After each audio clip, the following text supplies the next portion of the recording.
Hey, Akron. I'll be right with you. And everybody else too. Hello, hello. I'll be right with you. I'll be ready in a minute. My God. Let's see, what do we got here? I'm almost ready. Almost.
All right, I'm ready.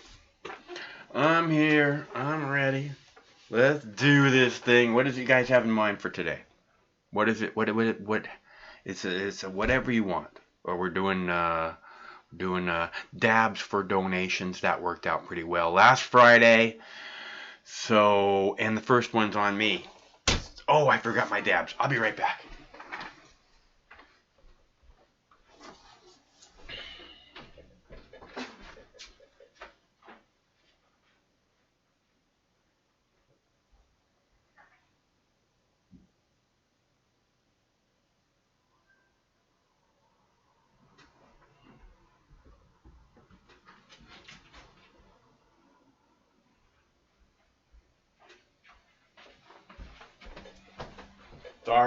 Sorry.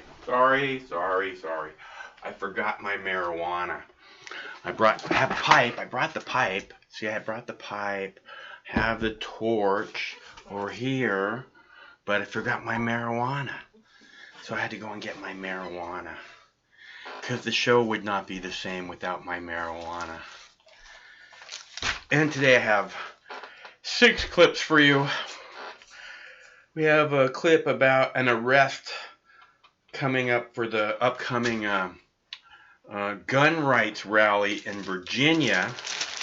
They arrested 3 people that they say are domestic terrorists that were planning, that are white supremacist and domestic terrorists, and that they were plotting some horrible event at the gun rally. Because you know those gun people. You know those gun people, those constitutionalists. Oh man, those people. Don't get me started with those people. You people and your fucking rights. Oh my God. The fuck is wrong with fucking rights? You got the right to shut the fuck up. You got the right to shut the fuck up or you will be shot. That's the kind of rights you got in this country, and we all know it. All right, we got a dab ready, and that's one clip, and then I have the Iranian missile attack, which apparently there was some servicemen, some U.S. service soldiers harmed in the Iranian missile attack, even though Donald Trump said nobody was harmed. And I have a fucking tiger clip, and I have a 14-year-old highway shooter shot 20 cars. Pretty good. And a mystery virus. There's a new mystery virus. It looks like pneumonia, and it's killing people. And a domestic terrorist. Washington State domestic terrorist Matt Shea. He's causing waves. He's making waves. So I have those clips set up. If you're ready, dabs for donations. That's right, we're doing dabs for donations. Send me a donation, I'll do a dab for you. My pleasure. It'll be my pleasure. First one's on me.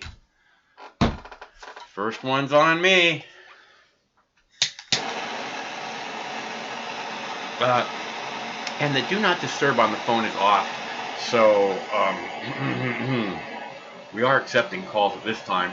The phone number is 805-669-6397, or you can call 805 Mox News.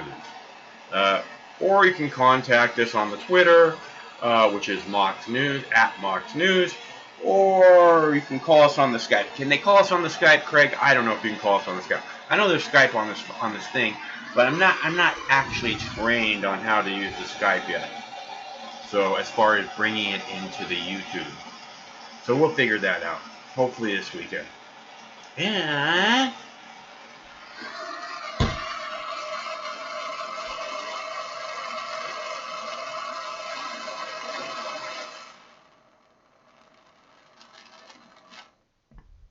hot. Careful, it's hot.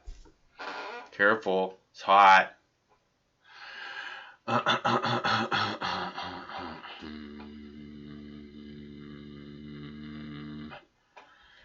This has been servicing me well for like 5 years now. I have one that's broken, and I have another one, a backup one, because it works. I like things that work. I know that I need this. I know that I want it around. So I have this one, and I have a backup one just like it. And then I have a third backup one, but it looks different than this. It was actually, a third one was one that I got before I got this one. And then I really like this one. So I got a second one of these, $40 from China. $40. I think it was 35 or $40. Not bad.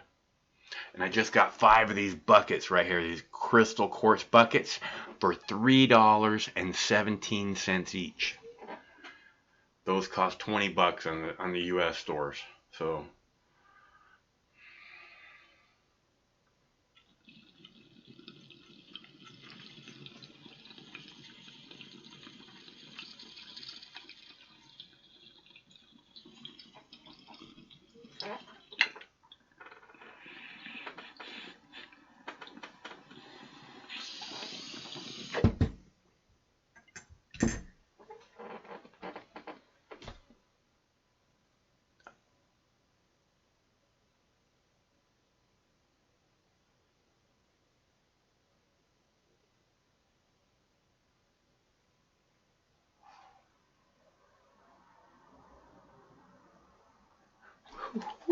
woo.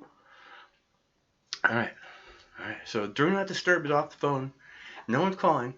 So I'm just pointing that out. I'm going to go ahead and play a clip. Since no one's calling. Which clip do you want to see? Mystery virus, highway shooter. How about the mystery virus? We'll do the mystery virus. That is clip number 2, mystery virus. Mystery virus coming up. As several airports brace for this storm, they're also preparing for something else tonight. There is growing concern at this hour over a possible outbreak of a mystery virus. Federal authorities are now preparing to screen certain passengers coming into the U.S. The pneumonia-like illness, first reported in China, already spreading to Japan and Thailand. The CDC will begin screening thousands of passengers in New York, L.A., and San Francisco. And ABC's Gio Benitez and our Dr. Jen Ashton tonight on what you need to know.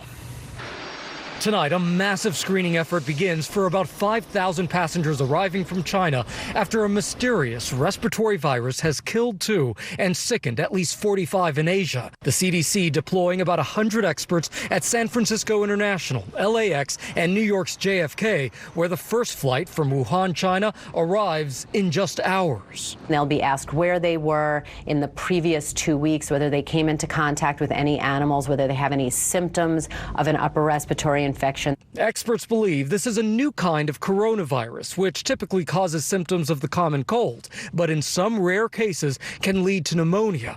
An outbreak of 2 other coronaviruses, SARS and MERS, proved deadly. But tonight it's unclear if this new virus is easily spread from person to person. Other coronaviruses like SARS and MERS have taught us that they need to be taken seriously. Most of the patients in China contracted this virus at a seafood and meat market in Wuhan, but some cases have already been reported in Thailand and Japan, where screening is also underway. This is obviously very concerning. So Gio's with us from a busy Kennedy Airport tonight. And Gio, the CDC is calling this a serious situation tonight. Yeah, David, that's because more than 60,000 people travel from Wuhan to America every year. The CDC says the risk to the American public is low, but David, they want to be ready. Better to be ahead of it. All right, Gio Benitez, thank you. And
Concussion. What the fuck is happening?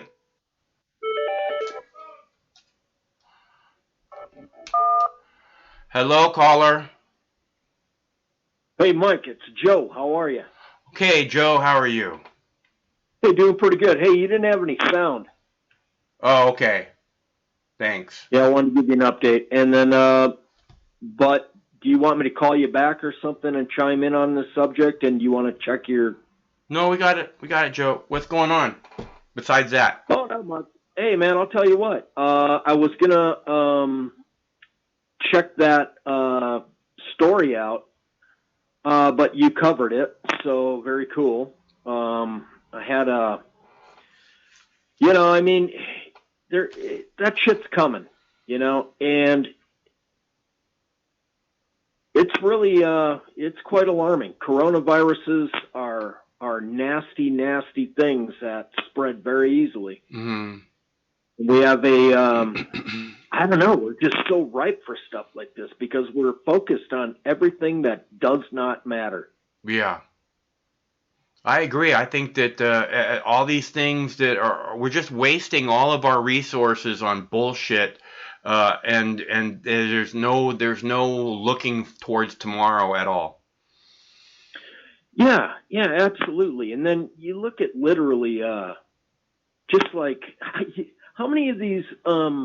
Imagine if Australians type epic fires, you know, and then you think about like coronaviruses, and then you think about like, I don't know, eco collapses, and I don't know, we're just, you know, each fracked well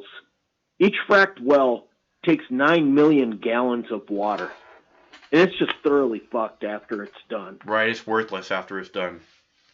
Oh man, no, it's worse than worthless. Yeah, it's poison. Now it's you know, if you're a capitalist, you've just had your capital completely shit on, and it's not gonna, you know, it's a, you know, anyways, it's economic. I hear it's radio. I hear the water's radioactive after they're done with it. Wow, that's a new one on me, but I'm not surprised when they don't disclose, you know, because it's some sort of trade secret. Yeah. I mean, we're just really fake fooling ourselves, and it's, you know, and I guess that's kind of the fraudulent nature of what's going on with the Trump administration, the Obama administration, you know, and what was that Whitman The guy, or Pickens, Slim Pickens, was it? Yeah. The oil guy? Yeah, the oil guy. He was a spearhead for the frac gas industry. And, but, you know, those wells, man, those things got a short life on them. And that's the problem with frac gas.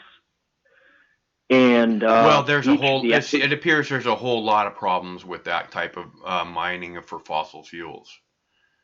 Sure. Yeah. So I mean, you said, well, that's the problem. I'm just saying there's a whole lot of problems with this. A very stupid thing that's being done, and it's destroying the earth for miles around where it's being done at, and it's incredibly short-sighted. I'm just so tired of this short-sighted fucking leadership in this world, man.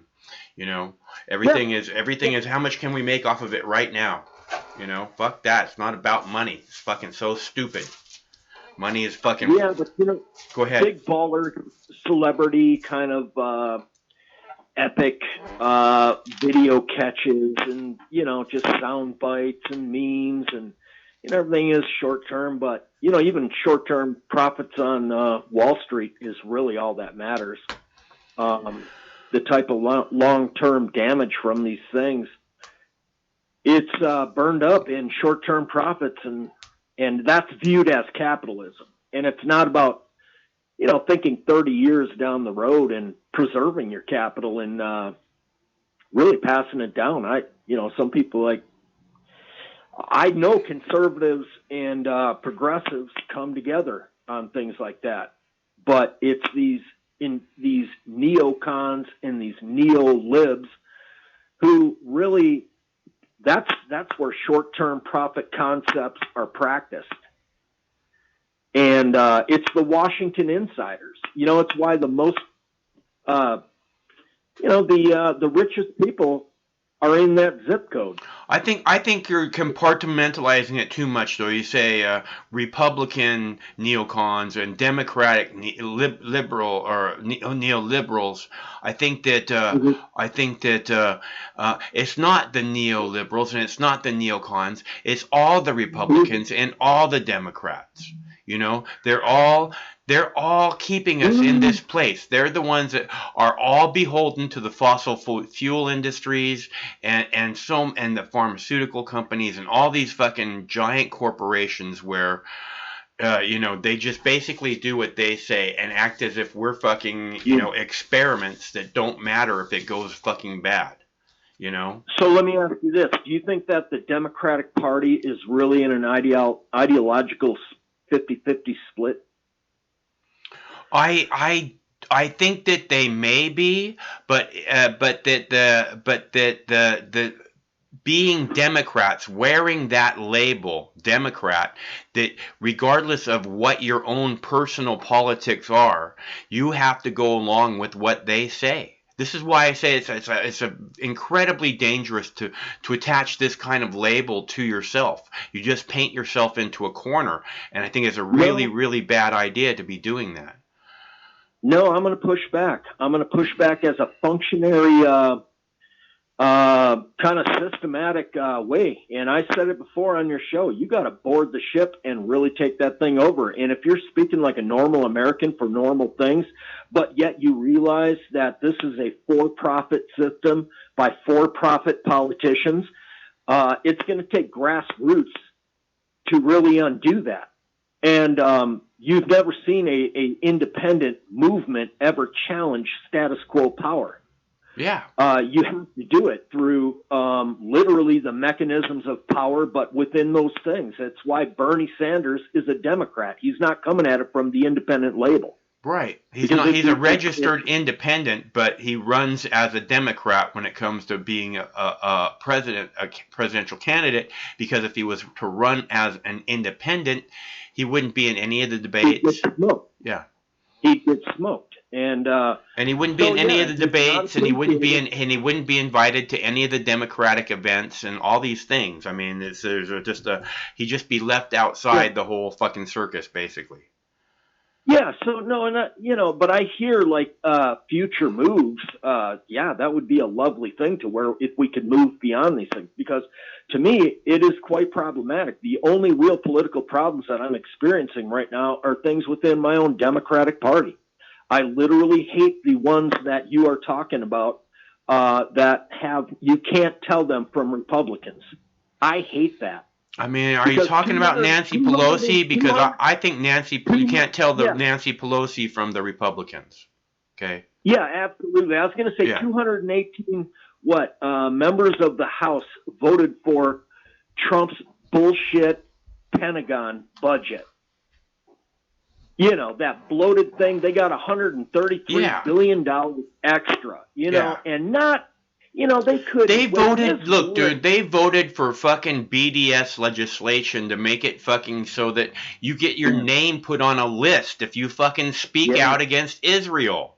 Okay, that's what I'm saying. Yeah. There's no difference. And it was like a unanimous vote except for like 4 people. There's no difference. They do not believe in your freedom. That should be all that we need to know. Mox, you're spot on. Mox, let me throw you a softball. How did that legislation happen? Foreign lobbyists, clearly. Absolutely. Yeah, absolutely. there should be a constitutional amendment that says no foreign lobbyists are allowed to fucking lobby our government. Anyone caught will be tried for treason. Okay? There is one. A constitutional amendment? You can't have foreign money coming into elections. Yeah, that's not what I'm talking about. I'm talking about lobbying members of Congress and stuff like that. Okay, that's what I'm talking about, and like giving contributions, right? Is that what you're speaking to? Because that's what I'm talking about. No foreign lobbyists, people whose business it is to go and lobby for this or that, and if they're from another country, they do not belong in Washington D.C. All their visas revoked, fucking day one of my cock presidency. Yeah, no, I hear you, and that's now. This is where I've got the, what does movement politics look like to you? How do you get there from there? Well, look, we have to come together, and just we have to find a way to come together and make this bigger and make it bigger until we can do something like, I don't know. Look, I'm a simple guy. Okay, I'm a real so simple, man. Oh my God, I live such a simple lifestyle. I just want to do my little life and get through it. Just get through my little life, and then I will be completely satisfied at the end. I won't look back and go, oh, I wish I had done that, and I won't be that person. Okay, I'm not wishing for more. I'm glad to have this simple little life. Okay, but I will do everything in my power for the rest of my days to focus on this, to focus changing, to end the party system. This is the problem. If both it's got to go. I hear you. How do we fucking do it? I know. I'm talking about it, and somebody's going to come along and go, and this is what we need to make happen. And we start making those steps, okay? I don't know. I'm telling you, this is what we need to make happen. Now someone needs to go, this is our first step. And then we'll all fucking take that first step together, and we'll start, and that will start the ball rolling. Or maybe me saying this is what has to happen is what's starting the ball rolling. I don't know, but we're trying, okay? It's not like we're not doing nothing. No, I'm not saying that, but what I am saying is that it probably happens through a conversation, and it's probably going to be clumsy as fuck like this conversation. Right. Where it's at right now. Right. Who cares? But you know what? Don't be afraid to have a conversation. Even if a label is involved, so what? Talk about the merit of the idea. I'm not afraid. Do I seem like I'm afraid to you? No. I'm saying, this is what I'm saying the solution is through conversation, and best idea wins through merit of, you know what? I'm a common guy, and that speaks to me. That's merit, and... that's what you're like most people. Most people are like you. They're simple. We're simple. We're, what do we got? Fucking 15 people listening to us right now? Mm-hmm. Who gives a shit? But we're just talking. We're trying to come up with things, but it is in extreme times that we are having these clumsy conversations. There isn't all that much time for it. I don't know how we would have some sort of political, I don't know. Renaissance. People are hungrier for what you're talking about, but I think you're going to find that through Bernie Sanders' campaign more so than Donald Trump's campaign. You don't see anything coming at it. And if you're talking about the place that you're talking about, you're way closer with Bernie Sanders than you are Donald Trump. Yeah, no, I think that if Bernie Sanders and Tulsi Gabbard were actually, he was to pick her as, say, a running mate, and they were to go up against Donald Trump and Mike Pence, holy shit, man, I would really like to see that. And then actually get into the White House, that we may be able to, since he's a fucking independent, and that she despises clearly the Democratic fucking machine, we might be able to begin some kind of a movement with them in a place of power where we could say we want to make this happen, and them get behind us, because that's going to be part of the problem. Is there's going to be all these roadblocks like Democrats and Republicans that are in power. Those people would be different than that, and hopefully that might make give us an actual chance. Go ahead. Let me ask you this.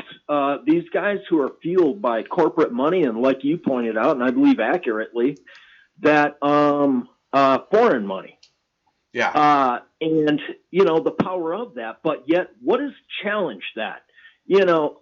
I'll tell you, man, populism challenges that, because the root kind of like existence of the word populism is popular, whatever you apply to it, and the subject matter that you apply to it. In this case, it's politics. And when you have popular by the numbers, the laws of populism kick in. You don't have to fight it. It's Medicare for all. It's like taking our schools back from Wall Street. It's like not watching 500,000 people go bankrupt every single year.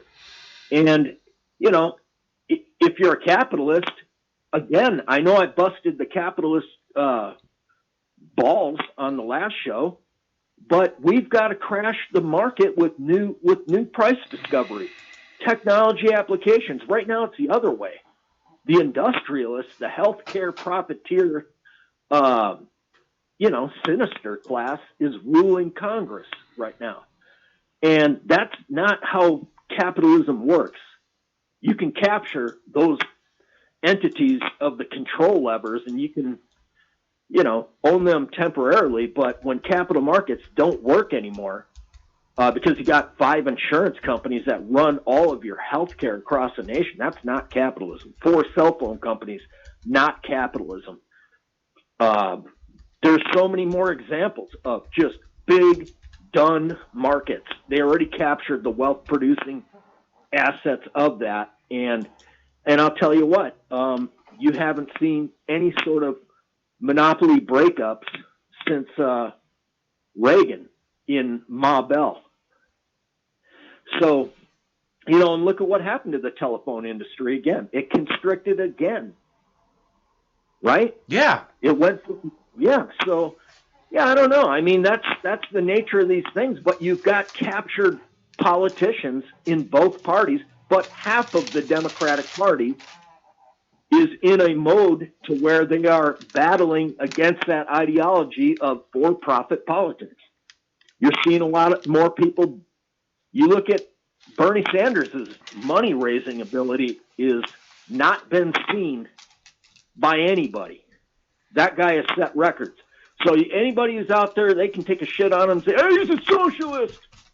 Yeah, you know what? He's out organizing everybody else. He's out positioning them. He's out raising them. They're gonna they're getting really threatened by him. They're starting to like act like he's they're gonna start saying this. He's not a Democrat real soon, man. You watch. Oh, they did already. They did already. It's 2016. Yeah, no, I know they did in 2016. I mean, I highlighted that a lot. They've done that to Tulsi so far in this election. She's not a real Democrat, and they're going to do it to Bernie Sanders next. Okay, we're doing dabs for donations. Dabs for donations on Fridays. Okay, this is the next dab. So set me up a donation, and I'll set up and I'll crush that puppy. All right, so I hear you, man. I agree with what you're saying. You know, and that's what I'm saying is that this is how we make it happen, right? We talk, and hopefully our little party of people will grow as we talk, and the conversation will get louder and louder to where everyone begins to hear it. Okay, and you know, and that's what I can do. I don't know what else to do. Like I said, I'm a real simple guy, and I'm just trying to do what I know how to do. You know, Mox, if you just go with best idea wins, and you're talking about subject matter, that's the best you can do, and that'll make a truly interesting show, because that's really where, you know, people like you and normal people. That's what this sounds like. This is what it looks like. And, hey, you know what? I wanted to tell you, you know where I saw that video of, and they do a great piece on it. It's the Real News Network. You ever heard of it, Mike? Yes, I've heard of it. Yeah, and it's, God, what's his name? Something J. His last, Paul J. And he's the most boring guy you have ever seen deliver the news, but I just love his, he's no nonsense, man. Right on. And that's the way the news should be. The news should be just about informing people, not about opinion and not about, you know, like, you know what I hate the most when they do the news is when they fucking put music behind it. Like you know, it's like this, like you're like music that's supposed to like bring up an emotion in you, right? I fucking hate that. What the fuck are you doing? This is news. You're not supposed to be like trying to. You know, oh my god, I hate the fucking news, man. Yeah, and a lot of times you'll hear like electronic dance, you know, beat music. Yeah, and, I heard some of that today too, and it's like it makes you listen, it kind of makes you tune in, but at the same time it makes it so you kind of don't actually know what it is they're saying. It's really fucked up, man. Yo, Jack, you gotta have a trance beat. You gotta have a trance beat for the news to be interesting. That's not a good sign. Well, I think what it is that people have such a short attention span now. They're changing, but if there's that beat, then there's like, oh, there's something to keep their attention. You know what I mean? So. Oh, absolutely. Hey, Mike, on that, just to tie up that other, when I was telling you about the Real News Network, that was that story that where I first heard this, and I have since heard this statistic a lot, and it was 44% of this country making $18,000 a year or less. Hmm. Well, that's a really great breakdown, and it's a study. You know, it's a study and a commission study. So, it just seems more normal because I saw in Fox Business Report that half of this country makes $30,000 a year or less. Well, they put the or less on there for a reason, because it's a lot less. Yeah. And that's a frightening statistic, but if you're a capitalist, you better be concerned, because that means 44% is damn near half. Half doesn't have enough capital to practice capitalism. Can barely pay the rent, it sounds like. Absolutely. Yeah. They're shit, man. They are really under threat. And so it just goes to when everybody talks about, Trump economy, you know, watch out, man, because that's like a zombie. I don't know. A lot of people aren't feeling it. It's, you know, it's not something you can run on it if you're, it's in, you know, it's almost like the most shallow thing you could ever envision in your life when you've got this kind of weird poverty going on. And, yeah. It's so, I mean, Trump, every time Obama would talk about employment numbers, the unemployment is at a record low, Trump would say, oh, it's such bullshit. They have all these phony formulas that they use, and oh, those numbers are such crap. And then the second he's in office, oh, greatest unemployment numbers ever. Like it didn't matter then, and now it's supposed to matter because somehow the cult leader is fucking in charge. Well, yeah, and it's funny how he did the identity switch. Yeah, he just adopted Obama's economy. But now, to be fair, they do kind of really fucked up measurements of the economy. Yeah, absolutely. And I'm just saying, but it was bullshit then. It's bullshit now too. Right. Yeah. It's just that they can put their own things, but and that's the issue of Trump. And when you have like just all the shenanigans that these guys are doing, and by the way, he's running $1 trillion deficits. He just passed a unfunded $1.5 trillion tax cut.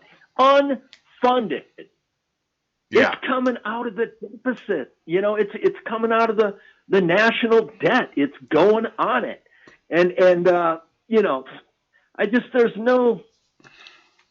I don't know. This guy is quite beatable, but Republicans, it also shows, like, pardon me, but how stunningly disconnected they are from capitalism, number one, and number two, a diet of politics that matters.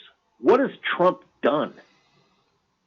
Tell me a policy thing that, he delivered. Well, he delivered that tax cut, but the only thing that Trump has done that I can really acknowledge is that he brought home a bunch of remains of soldiers from North Korea that a lot of fucking other presidents should have made a giant priority and did not, as far as I can tell, because he seemed to be able to get them easy, and that should have been a much bigger priority for people, fair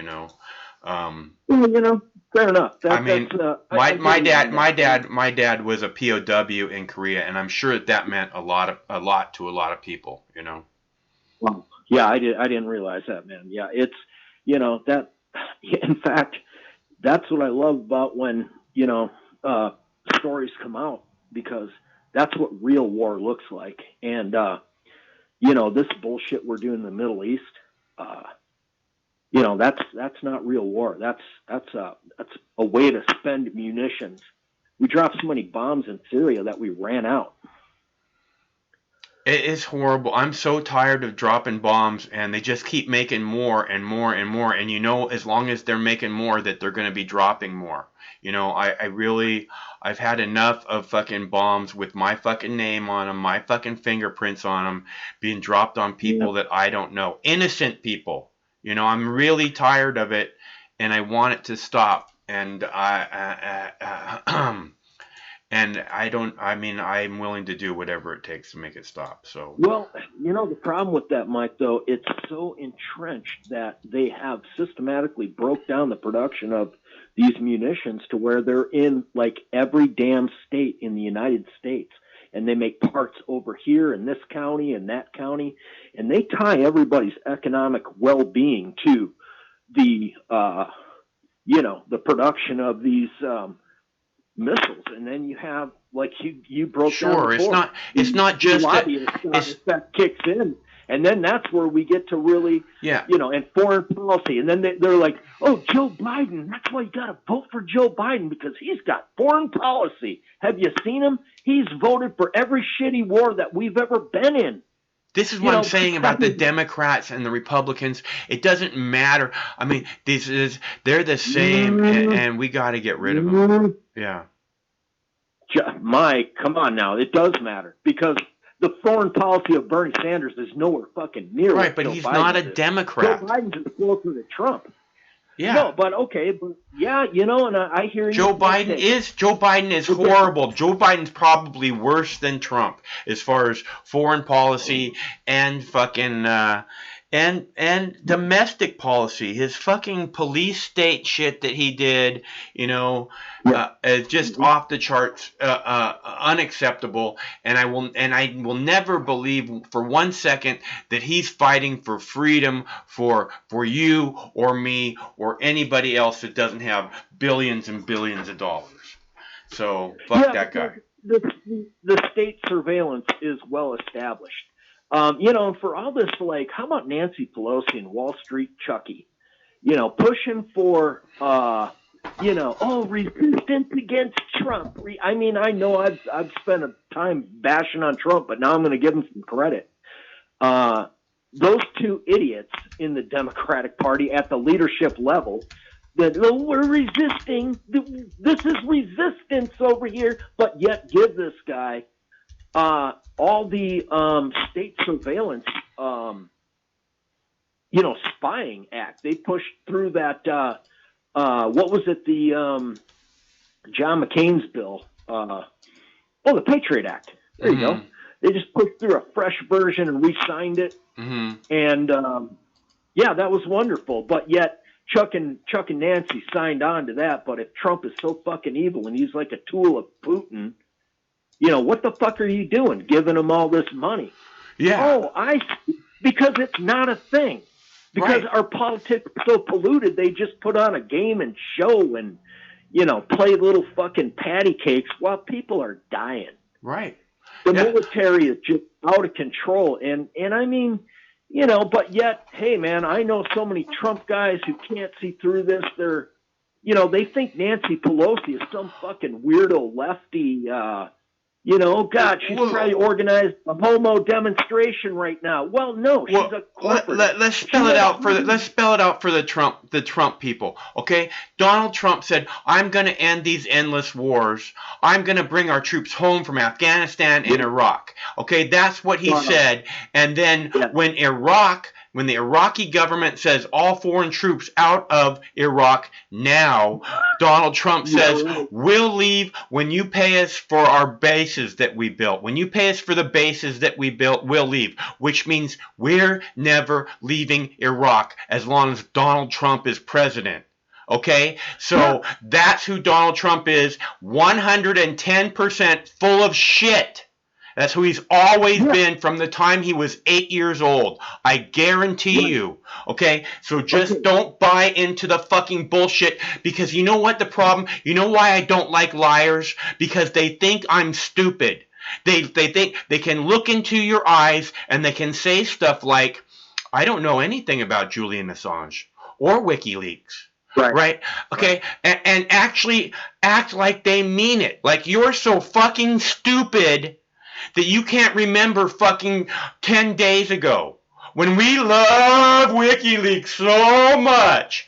Okay, he's a horrible piece of shit human being, and that's all we're gonna get out of him is a horrible piece of shit human being who wants to act like he doesn't have to fucking abide by laws that protect medical marijuana patients because he doesn't like marijuana, okay? Congress passes laws that says, Trump can't fucking mess with medical marijuana patients, and Trump says, yeah, I don't care. I can do what I want and ignore those laws, and fucking those laws don't apply to me, okay? That's who Donald Trump is. I'm gonna fuck with sick people if I want. Okay? So Donald Trump is a giant piece of shit who doesn't give a damn about the lowest among us. And all you fucking pretend Christians who want to tell me how, he's the second coming, you're going to have a price to pay when you get to talk to your actual fucking deity about the second coming. Fucking painted orange man with fucking fake hair that's what all the pictures of Jesus and God looks like to you is some fucking, that's not what God looks like, okay? And he's not fake. God doesn't have to be fake, okay? Donald Trump is a fake fucking bullshit artist and nothing like that. So what is it you want from me, Joe? Man, you lit it up hard, man. But you know what? Now, to be fair to the Trump people, because I'm also convinced that they sincerely are faced with a dilemma because, like, to me, the conventional wisdom of the Republican is, yeah, I heard Mike, and he went off on a pretty hardcore diatribe of, what is wrong with Donald Trump, and that you spelled out the argument. But where they fall away from that, and they're just like they're not going to buy on to San Francisco Nancy Pelosi values, because at the end of the day, that's what they're left with. Well, that's not what Bernie Sanders is. But if the Democrats put out some fucking status quo bullshit, then Donald Trump will win hands down, no problem. True. Joe Biden, Elizabeth Warren, fucking anybody else besides Bernie Sanders or Tulsi or Andrew Yang, they have zero chance against Donald Trump. Mike, you're right, and that's why I say that's where the battle's at, because you're not going to win over Trump voters. They already have been called a basket of deplorables. The last election was about how dumb they are. Right. Well, they were called deplorables by one of the most despised figures in American political history. So you got to consider the source, okay? You got to consider the source. I know, but the system, the deep state system, took over when Queen Hillary said it. Everybody knows what took off. The View talks about it. Washington Post, Jeff Bezos's rag, writes articles. New York Times. The whole machine takes over, dude. You know it better than I do. You're a newsman. Yeah. That's like what they did with Bernie Sanders in 2016. They acted like he was a crazy person. They're starting to do that again now because he's actually gaining steam. He looks like he could actually threaten Trump. And I believe that the media and the Democrats, and the elitist Democrats for that matter, want Donald Trump reelected. Because otherwise they would be looking to something new, like Tulsi Gabbard. They know damn well Tulsi Gabbard would wipe the floor with Donald Trump in the debates. She's already proven that. What's that? Yeah. Yeah. And they don't want that. That's not what they want. They don't want Donald Trump to lose. They want Donald Trump in the White House for some fucked up plan, long-term plan that gives them the White House, the Senate, and the fucking Congress, House of Representatives. But that's a bullshit idea, okay? I'm really tired of just bullshit games from these people. We deserve actual leadership, damn it. Yeah, and that's the wrestling match of the day. When you have now the issue too is Tulsi Gabbard is a true threat to these like the status quo of the system, and that's why they shit all over her. Right, she's a Russian agent. That's how bad they shit on her. Is this beautiful, proud American who has fucking stood up and made shit happen. Who volunteered to go into Iraq at the height of combat as a medic, which means she's fucking knee deep in blood and guts. Because she knew she could help people. That's why she went there. That's who she is. And the Democrats want to act like she's a threat. Okay? That's what a real American is. And fuck all the Democrats, man. I mean, it's just horrible, dude. Not all. Half of them. And that's a lot more than half. A lot more than half. Well, no, and I'll tell you this. It's literally a half to half. The Progressive Caucus versus the corporate wing of the Democratic Party, your Nancy Pelosi and Wall Street Chuckies, it's a half to half. Your only hope for the movement politics that you're talking about, it only comes from the progressive movement of the Democratic Party. There is nothing else that's happening in a core movement that's going to move at the pace, Mike, at the pace and the scale of what you're talking about versus the collapsing ecosystems, versus the collapsing financial systems, versus the potential super bug breakouts breakdown. Right. Yeah. And that's the thing, is they have all these things lined up for us too, where anytime we actually do begin an actual movement to take our government back, the next thing you know, there's going to be an epidemic, or there's going to be a new 9/11 attack, or whatever it is, and we'll all fall in line, because that's what happened with Bill Clinton. With Bill Clinton, they started to shut down military bases, and they started to cut the Pentagon's payroll, and then what happens? Lo and behold, oh my gosh, a terrorist attack on U.S. soil. Fuck you. You think we're supposed to believe this shit? Fuck you. Yeah, no, and here's the problem with that, is that you've got this new generation that, everybody discounts, and, their Generation Z is what, the freshest version. It's the last version when you have a collapsing world. And they're not conventional. They talk more like us. It is like, no, we need systematic change, and we need it now. This is the Green New Deal is not. That's how you save yourself. You are thinking about new capital and introducing new systems to your head. It's not about, oh my God, the socialists are taking over, influenced by China and Putin. That's not happening. It's about using your God-given head to work your way out of a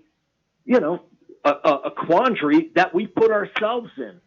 To think that 7 billion people don't have any sort of eco-toll on a world that is only 26,000 miles around this son of a bitch? Something like that. Jesus, I've got 220,000 on one of my work vehicles. How many times has that thing been around the world, And, you think about how I power that stupid thing, and how we just bring avocados from here to there, and apples, and it's all written off in some archaic tax code, but yet we run $1 trillion deficits, but yet in the very same newscast, you're going to hear, oh, the economy is doing great. Yeah. $1 trillion deficits? Right. Are you kidding me? It's like being impressed when a super fat kid would have like a 1-inch vertical jump. Oh my God, look at him go. Look at that poop. The fat kid. Oh my God, he jumped. We're not here to shame fat people. All right. But it's more of an illustrating point. Yeah. I'm not trying to be so sensitive that, I think the Green New Deal is focused in the wrong way. Okay, I'm all about getting new technologies. The problem is that they want to act like they're going to do something about climate change. Climate change is not the problem. The problem is pollution, and we have to focus 100% on pollution, not the climate. There's pretty much nothing we can do about the climate, but we can do. But every single individual on the planet can do something about pollution. Okay? Yeah, and that's the problem, is that we're being distracted with this bullshit climate argument when we should be talking about how we can cut back on pollution. And we're not having that argument because of fossil fuel industry and all the other capitalists who want you to fucking buy. Okay? So this is the problem is not climate, the problem is pollution. Mike, and we're never going to solve it unless we fucking act like we're smart enough to identify the problem. Mike, you separated those issues that in a way that they're not separate, because the Green New Deal is going to approach what you just addressed. Mm-hmm. It's not mutually exclusive to what Mike was talking about night, and then this happens over in day. The mm-hmm. Green New Deal, and then Mike, what Mike was talking. It's not. Those two things are going to be forced into corrective measures, but that is new capital coming in to solve a crisis. Yes, there's more conversations to be had, but to do nothing, what the fuck? Who are we going to negotiate with a collapsing ecosystem? They got a lawyer team? Do we have this is like TPP? Do we meet in secret and talk about a trade deal with the ecosystem? Fuck no. There is no fucking working our way out and, playing little bullshit white collar fucking professional management class No, it's going to take fucking serious capitalism in a real way that takes the ground conditions, the scientific conditions, and we start putting together a plan that addresses it. Right. I agree. Yeah. Okay? But the discussion needs to be about fucking pollution, not about climate. Okay? Climate. Wait a second. How can you say that? You one is not separate from the other. One is the problem, and the other is something. You can't have a warming climate, Mike. What's that? You can't have a warming climate. That's the problem, Mike. Again, the individual can't do anything about the climate, but the individual can do something about pollution. Okay, each and every one of us. Okay, and it's and that's the reason that it's not being broken down that way. Okay, because again, they want everything to collapse, man. They don't care about a future for us. The elitists, they have everything set up for they're ready for a fucking giant collapse, you know. But we have to come together. What's that? In this concept, let me back you up on what you're saying. And yes, there is the economics of scarcity. And when they make a something that, you know, they have a cornered market and they create a scarcity, guess what happens to the price of normal people that need that product? It skyrockets. It's like insulin. It's like, you know, it's like fucking wasting 9 million gallons of fucking fresh water on a fracking hole that we need to survive. It's incredibly short-sighted. We don't need that fuel.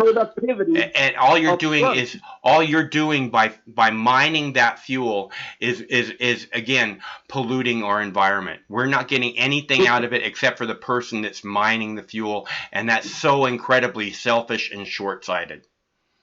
It is. It's portrayed as productivity up front and then a super fun cleanup in the back. Yeah, bullshit. But it's all bullshit. Yeah. It's incredibly short-sighted, and we deserve better. Not capitalism. Yeah. Not capitalism either, man. It is you know, it's pumped as that, but it is you know, your capital is fucked after, you know, it's non-productive. In fact, it's a liability. It's not an asset. Yeah. Hey Joe, I gotta go for a minute, okay? I gotta play another clip. It's good to hear from you, man. I'm glad you called. It's good discussion. I look forward to talking to you again soon, all right? Take care, Mike. Okay. And I'm gonna play a clip for you guys here. I got highway shooter. I'm gonna play the Iran clip here. I'm gonna play the Iran clip number 5. And the reason that I want to play this is because they keep talking about how 11 servicemen were wounded by concussions, okay? When the bombs go off, they send out a shock wave, and that can give you concussion. They call it traumatic brain injury, right? But the thing is that... Take this call. Oops, your caller just hung up. Good. Goodbye. Shut up. The thing is about the traumatic brain injury that they say the soldiers are getting is that the soldiers get something very similar when they do, like if you're an artillery soldier, you see the guys by the cannons who put the big old cannon shells in and they shoot them fucking 20 miles away, or you see the guys with the mortars, right, and they're like holding their ears. Those guys get a similar concussion. It's that bang causes a similar concussion, and they get traumatic brain injuries from that. So they want to blame again. They want to say, oh, Iran injured our soldiers. Iran's not injuring our soldiers. It's our Pentagon and our presidents that are putting our soldiers into harm's way based on a lie for absolutely no reason whatsoever except for to make some rich piece of shit more rich. So it's the Pentagon and the White House that are 100% responsible for our soldiers being injured because of their lies and their fucking weak spinelessness to fucking actually bring our troops home. Take our fucking mothers and fathers, sons and daughters, brothers and sisters out of harm's way. I'm tired of it. Okay? It's the Pentagon's fault. It's the White House fault. Anytime a U.S. soldier gets injured in Iraq or Afghanistan, and every single member of Congress too. So we're clear. We're going to turn now to new reporting on the Iran missile attack on the U.S. military and what we did not know here. U.S. service members were wounded, checked for concussions, several service members flown out for treatment. President Trump has repeatedly said no Americans were harmed in the attack, but U.S. officials now confirming at least 11 service members were wounded. So when did the Pentagon know? And here's ABC's chief global affairs correspondent, Martha Raddatz, tonight. On the night of the Iranian missile attacks and the hours immediately following, President Trump and Pentagon officials said there were no injuries from the missile strikes and that the damage was only minimal. No Americans were harmed in last night's attack by the Iranian regime. The U.S. forces benefited from an early warning system, and most were in bunkers at the time of the attacks. But we now know on the very night of the attack, January 8th, a number of service members were examined for concussions, although they returned to duty following the attack. Soon afterwards, some of the injured reported persistent symptoms, and others reported new ones. On January 10th, one service member had to be flown out of Iraq for treatment. On Tuesday, at a campaign rally, the president repeated that there were no injuries. I said, how many killed? Nobody, sir. I said, how many hurt? They said, nobody, sir. The next day, January 15th, 10 additional service members were flown out to either Germany or Kuwait and screened for traumatic brain injury. Less than 24 hours later, the defense secretary was notified and prepared a statement that was released shortly after the story first appeared in Defense One. So let's get right to Martha Raddatz live in Washington tonight. And Martha, the president had said no injuries, as you reported there, for days. So do we know when the Pentagon, when the White House learned of all this?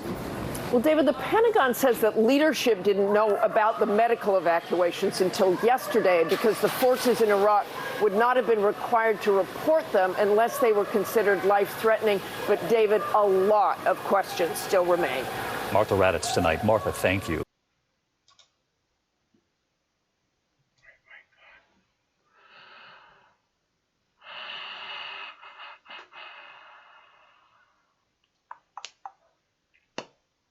Okay, so I'm back, and I don't know what was going on with the caller before we left. Maybe didn't want to interrupt, or she didn't want to interrupt. Maybe that's them now. Hello, caller. I had traumatic brain injury, Mike. Lots of us do. Yeah, it made me want to cuss and jump around like a monkey. I'm not very good at telling jokes. You know what they said about Red Skelton? He was never good at telling jokes because he laughed at his own jokes. Yeah. Well, he was very funny man to watch, actually. Yeah, I like him, but, you know, it doesn't work well on a fucking radio, on YouTube. How are you doing tonight, my friend? I'm doing good, thanks. How about you? It's the weekend. I'm like, yay, maybe I can do something, make something happen. I don't know. I have friends. We're going to go do a walkie tomorrow, some park we haven't been to for a while, I think. So I got that going for me. You got a lot going for you, man. You got a beautiful heart, beautiful soul, a mind that is sharp and works perfectly well. And a lot of people like you, and that's more than fucking just about everybody, almost including me. I mean, I got other things going for me, but nobody likes me, so I don't count that one. But okay. Well, you're okay in my book, Michael. So there you go. Thank you, man. I need all the support I can get. So, I just had a nice Kung Pao chicken dinner with my son. Oh, lucky. I want Kung Pao chicken. At some Thai food place called Om. Oh, I love Thai food. I like peanut butter sauce, but it's not really Thai. But it's always at the Thai restaurants, but it's not really Thai. They don't have that in Thailand. You go there and say, I want something with peanut butter sauce. They're gonna look at you like, what the fuck are you talking about? Yeah, right. Yeah. Yeah, I used to like Tom Cockeye, that soup. You know Tom Cockeye? There was some Thai Tom soup that I used to get, but I don't remember. I don't think it was called that. Yeah, it's like a coconut soup, you know. Yeah, I don't. That's one that Craig likes. He likes the coconut soup. I don't like the coconut soup. And Fat Young Prick is good too. I guess. I don't know. I don't know that one either. Okay, that's the thing about Thai food. You can make up all these obscene titles of imaginary Thai food, like Fat Young Prick and Tight Sweet Fuck. Yeah. Young Fuck Yo and Dip Fuck Some and somebody. Yeah, well, you know, I don't know. I don't know either. I don't know, man. I don't know. So I got back and I was listening to some of what was going on, and it's just another day, and I didn't rub any oil on my feet today, so I'm not quite so crazy as I was last night. Oh, have you been doing that regularly? Yeah, every 4 days or so. Wow, that's cool, dude.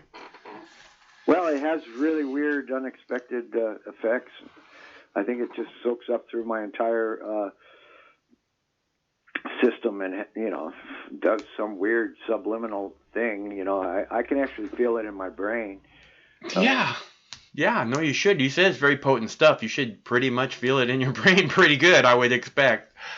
Yeah, but since I'm not actually ingesting it, it's unexpected for to have such a, you know, it's kind of subliminal. You feel it, but then you go, oh wow, yeah.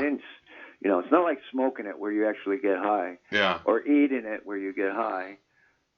I'll eat it and I'll forget that I ate weed, and I'll be like wandering around doing stuff, and there'll be like this, like I'll be outside walking, and there'll be this like little puff of wind, like, and I'll sidestep like 3 steps from the puff of wind, and I'll go, whoa, what the hell was that? Oh yeah, brownies. But you know, you don't even think about it. You just get used to that's how it is. But I mean, like a little puff of wind shifts me over 3 steps. I'm like, what the hell just happened? Oh yeah, brownies. I remember now. Yeah, as soon as I get my oven working, I'm gonna make some brownies. Yeah. You don't have an oven?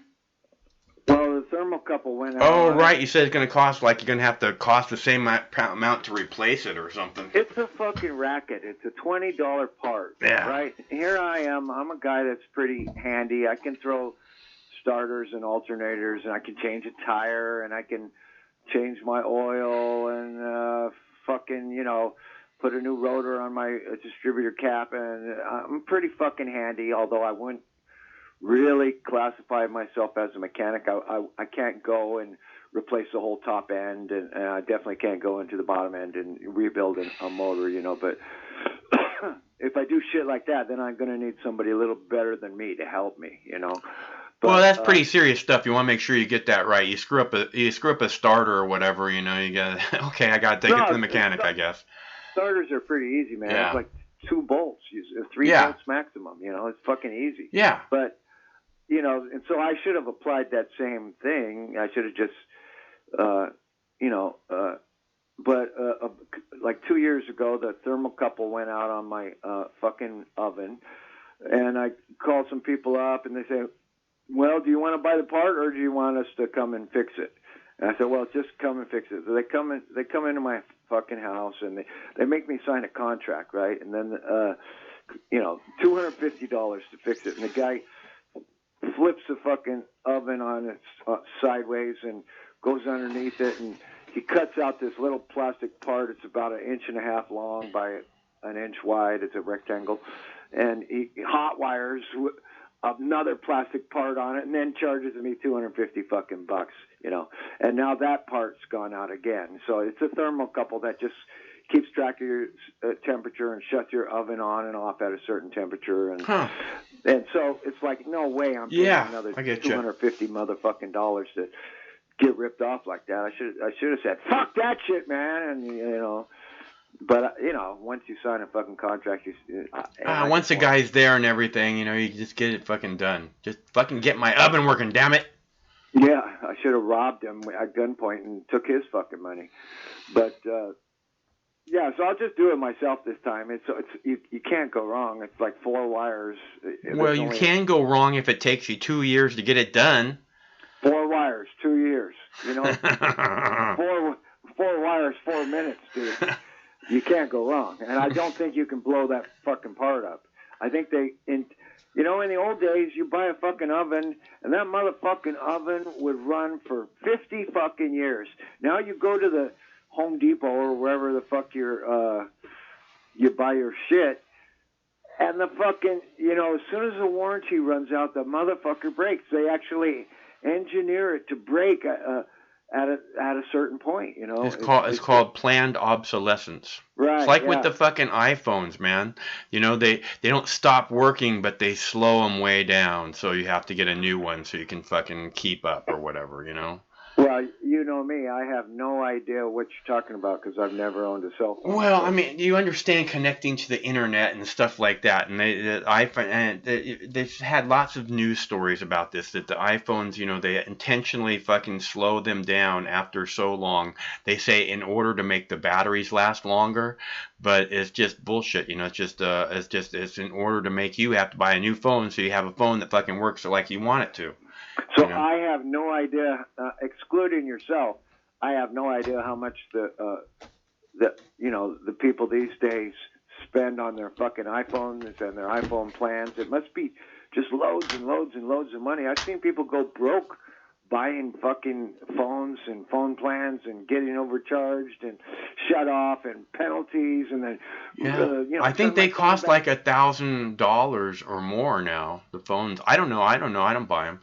I don't buy fucking phones. Me neither, man. Who's got that kind of money to blow? You know what? When they make it so that it costs like fucking $10 a year or something to have a fucking phone, I'll probably have one. Until then, fuck that.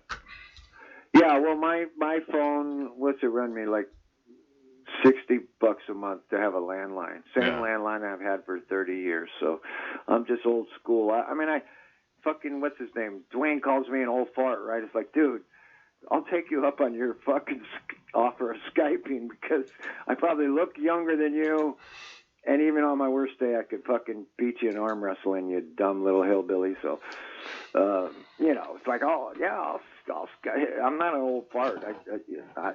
I don't think, you know, I don't think like an old fart. I don't look like an old fart. I don't act like an old fart. I'm not even old. Like, I could steal your girlfriend from you, Dwayne, you little dweeb. So, anyways. Why you always got to make it about Dwayne? Everything's about Dwayne. It's either Dwayne or the Jews with you people. What is wrong with you? Well, it is the Jews, Mike. It really is the Jews. I know. That's all you fucking... It always winds up there. Never mind. You got plans for the weekend? Yeah. Fix your oven? I'm going to dry out and fucking clean up because it just rained and I hate fucking wet sidewalks and wet concrete and wet everything and definitely don't need to water the plants, man. I got like 1,500 potted plants. I got to have a yard sale because I got too many fucking plants, all succulents too. So that's a lot of plants, man. Yeah, well, you know, I got a moderate sized property and I do a lot of gardening and it's not just marijuana, but you know, when you got that many plants, what the fuck, to sell them, make some fucking money. Jesus Christ. Well, share them with people who might be able to appreciate them, you know? Yeah, I will. I mean, I'm sure when I have my yard sales, you know, because I'm way over cluttered. Not just do I have too many plants, I have too many garden ornaments. You know, I got giant 3-foot pots, clay pots, all glazed, beautiful colors that I don't use anymore. I got about 7-8 of those. I got 3 or 4 pots that I made myself, ceramic mosaic. I got to sell all this shit because I'm so tired of picking up things that weigh 150 fucking pounds each. It's like, god damn. And I got clutter, I got garden swings, I got, fucking traffic lights. I got so much shit I got to get rid of that whoever comes to my yard sale is going to go, wow, man, I've never seen a yard sale like this. And me, I'm just making some buck and getting rid of the clutter on my property finally and paring down, because you don't really need much to have a happy life. You need a garden and a library, a computer, and a girl, and a couch, and a toilet, and a bed, and that's about it, and a kitchen. That's all you need, nothing more than that. I don't need anything else. Yeah, I don't drive a fancy car. I don't wear high-class clothes. I never dress up. I haven't worn a tie in 25 years at least. Well, no, when my dad died, I think I wore a tie for that. That was, 15 years ago. So, yeah, man, I'm not like a fancy dude, and, I bet Dwayne wears a fucking tie to work, that fucking motherfucker. You do what you got to do. You should see your face, man. So, yeah, man,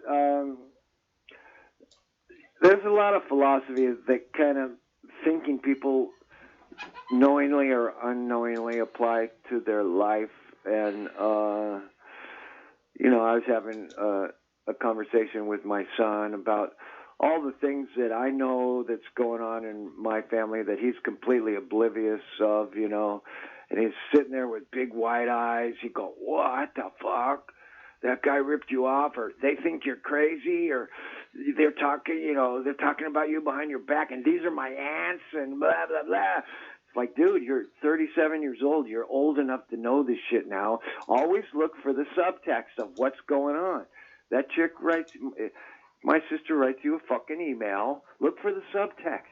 She's a nosy, empty, stupid girl, fucking just trying to find out information about me. So realize it, You think that families are like without drama and without subterfuge and plotting and planning. It's like everybody you meet wants something. So always look deeper at people. I'm having these kind of philosophical discussions with him about all the stuff he doesn't know, Huh. So, well, yeah. It's good to talk. I mean, especially about stuff like that, because people need to be the more informed you can make them at a young age. The better they're going to be. The more interested.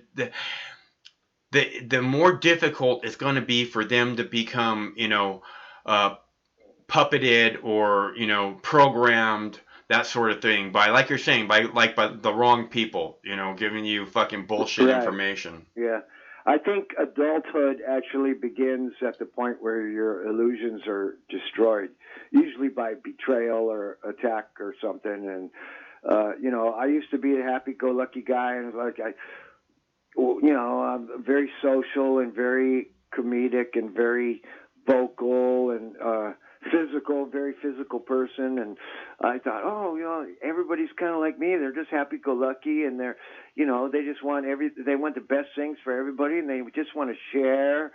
And then, you fucking wake up after, getting beat over the head enough times, and you go, oh fuck, this planet is actually kind of rough, man. There's snakes running around, there's jackals, and then when you wake up to the global situation, like, oh, fuck, they blew up some giant buildings in New York in 2001. You go, oh, fuck, who did that? And what's the reason? Why did they do that? They killed all those people. And then you wake up to the global paradigm, and the global paradigm is intrinsically linked to your psychological paradigm. And so, I woke up to my family betrayals way before I woke up to the global paradigm. But But the global thing again is really hard to wake up to, because then like we're all just so fucked. You don't want to look at, oh, my whole life, the whole world is just so fucked. You know what I mean? If you look at that too seriously, it's like we're screwed, man. And so it's really hard. It's a really hard thing to look into and to accept and to want to view the world in that kind of light. Well, half of the people are like that guy in the Matrix that wants to go back into the Matrix. He wants to take the blue pill and go back into the Matrix, and just stick me, make sure I'm somebody important and give me a beautiful girlfriend. And, they just want to go back to sleep because the truth is too terrifying for them to, because once you actually do wake up to the global paradigm, you're faced with a fucking choice. And it's not and it's a pretty terrifying choice. I mean, it's easy for me, and I think it's easy for you. We got no choice. We got to go forward with the truth. But a lot of people, man, it's like, oh, fuck. You know what? I'm going to ignore all that bullshit. And it's like that guy in that show Network. He said, just give me my steel-belted radios and my toaster and leave me alone in my apartment. And most people are like that. They want to be left alone, and they don't want to have to confront the evil in the world, where I think I have a natural personality that has to confront the evil in the world. I'm pretty involved with a lot of the great global thinkers. And like I said before, I go out and I meet them. I meet all the important people. And half these motherfuckers are fakes. Ken O'Keefe, a complete fucking fake, a malignant narcissist, a complete motherfucking thief, a drug addict, and a fake. Max Egan, I know him very well. I gave him a mountain of weed. I hung out with him for a long time. He's going through some hard shit right now in Australia. It's like they're so attached to their YouTube channels and their global reputation that they fucking think, that they're Jesus Christ come again, but it's all self-deception. But people like Abby Martin or Chris Boleyn, these are the real people. They're not backing down. They're not attached to their egos and their reputations. And you're not attached to your ego. You're not attached to your reputation. People can cut you down and call you nigger, bitch, motherfucking Frankenstein vitamin motherfucker. You're not going to.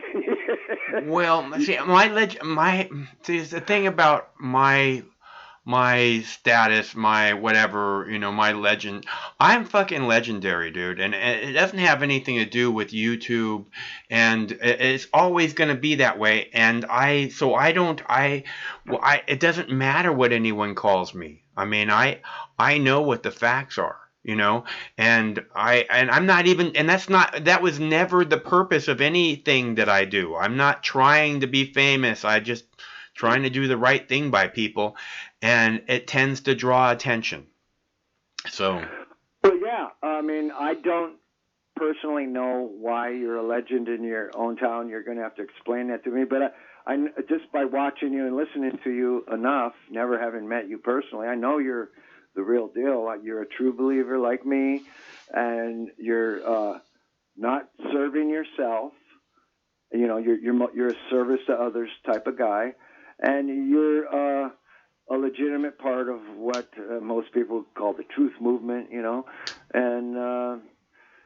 that's commendable. That is a description, a good description of your soul. I mean, like that describes your soul in a good way. Whereas the people who are they're saying all the right words like Ken O'Keefe, but then they'll steal your fucking money. It's like those people aren't doing the truth movement any good. That guy's a dick. Those types of people are dicks. The people that once you make it about the money, then that's all that matters anymore. It just and it's unfortunate, and I hope that people can see that. But once you become about money, that's all that you are about, and it's really kind of it's something I've never been attracted to, because I don't want to be involved with that. I'm about a lot more than that. Yeah. Well, you deserve more than you've got. Okay, I can't say that about me. maybe, I mean, I kind of think that I do, but, I'm doing better than a lot of people. I'm not a renter. I'm a landlord, right? So in that respect, I'm doing okay, but I'm not, like, breaking the rules. I'm not ripping people off. I'm not keeping their fucking deposits. I don't even charge deposits. I help. I got a giant history of helping a lot of people out, and we're talking hundreds and hundreds of people. So is that my $10 hit you're going to take? Are you? It's Dabs for donation night. Did you kick down $10? I kicked down $10 about 20 minutes ago. Oh, okay. On the what? GoFundMe. Okay, that takes a minute to show up. Yeah, I'll do a dab. I'm like, what is it gonna take? I need a fucking dab, people. Well, yeah, no, I'm ready. I would kick down more, but I had to buy a new fridge for one of the units and a new heater for one of the units and a new comfy chair. Nice. Well, I always say a man's got to have priorities, whatever they are, and I appreciate you making Mox News one of yours. Well, yeah, I mean, I enjoy talking to you, and it's an unusual kind of a program where, Mike Rivera would have his finger on the fucking, on the button and just cut those people off, Really? I didn't know he was like that. Oh, yeah, he doesn't take no trolls. Huh, I didn't know he was like that. Oh, yeah, Mike Rivera, he has the same fucking, I haven't heard him in years, but he used to have the same fucking callers every fucking day, just kind of like you do. And, that's Jack from Montana, and they kind of do their little spiel, but it's all, it's internet or telephone relationships that are established over a certain amount of time, and it's just like me. I get off on talking on your program. So does Chris from Olympia, and so does Dwayne from Dwayneville, and so does nigger bitch, appetite, Frankenstein, vitamin bitch, motherfucking girl from wherever the fuck she's from, and everybody just kind of gets off on talking to Mike on Mox News, and eventually you'll establish who's sane, what their personalities are like, and are they relevant? Do they have a sense of humor? Do they take themselves too seriously? Well, see, maybe that's it. Maybe you say like that when you talk about the way that I deal with people, how you're impressed by that. Is that I understand that we're all mad here. You're saying, well, we'll figure out who's sane. There's no sane people. We're completely fucking sane. We are through the looking glass, buddy. There is no sane people here left. Okay, so So and that's probably why we view things different. Is you're looking for the sane people, and they don't exist. No. I've written at least 25 songs. The subject matter is exactly what you said. The insanity of planet Earth and the people on it. I just go at the same subject matter from a different way, a different direction every time, but I'm always talking about how insane everything is, and nobody knows who they are, and there's so many 50 Shades of Crazy, and that's one of the top 3 or 4 subject matter I talk about. It's not like I know we're all crazy here, and I know I'm one of them, so does everybody else. So I don't take myself that seriously, but no, man, I'm on your side on that. It's like there's no shortage of crazy here on planet Earth. And all right, this dab's for Michael. We're doing dabs for donations today. Mike just kicked down $10. Thanks a bunch, bud. I really appreciate it. And this one's for Michael. All right, Friday's dabs for donations. Thanks, Mike. Oh, no problem, man. I wish I could give you more. I'll give you some more after a little bit, as soon as I get my fucking shit squared away. But yeah, you deserve a hit, man, and I'm completely kung pao chickened out. I got no marijuana in my system. I haven't smoked for like 2 days, and I should roll myself a big fat one and listen to some songs. And I really, I wrote you some fractal music, Mike. It's called Bright Star, and it's a fucking long 10-minute, 29-second song perfect for fractals, but don't play it if it offends you too much. I was going to tell you, listening to some of your tunes, I can definitely hear the Bowie influence in your music. Oh, really? You're not the first person that said that. Yeah. Yeah. I can tell that he is very powerful influence in your life. Well, yeah, I guess as far as songwriters go, it would be Bowie, John Lennon, Robert Plant, Roger Waters, Jack Bruce. You know Frank Black? Frank Black? Yeah. Oh, from the Pixies? Uh-huh. I know that he was Bowie liked him, but I never studied the Pixies, but Frank Black's great. I know he did a lot of solo stuff. Very much worth looking into. Well, Bowie liked him a lot. If you see Bowie's 50th birthday party at Madison Square Garden, Frank Black sang on Scary Monsters and one other tune, and yeah. So yeah, I mean, I guess, as far as Robert Plant stood out in a category all his own. As a singer, I pretty much credit them with the fucking, the creation of heavy metal, Right. Yeah. But technically, I keep telling my friends, who are, they call themselves punk rockers, and I said, dude, I don't want to hear your obscure Skinny Puppy or any of these fucking obscure bands. It's like, I keep giving you the landmarks in music history, and you want to pretend you're a fucking musicologist. I say, well, then you tell me, motherfucker, what's the first punk rock song ever written? They go, they don't know. And I tell them it was Ramones, right? No, it was way before the Ramones, dude. It was Iggy Pop? Well, Iggy Pop could qualify as one of the godfathers of punk, and I like Iggy Pop a lot. But actually, I think it was Led Zeppelin with Communication Breakdown on the first Led Zeppelin album. Is Joey Ramone said, all rock and roll should be played on the downstroke.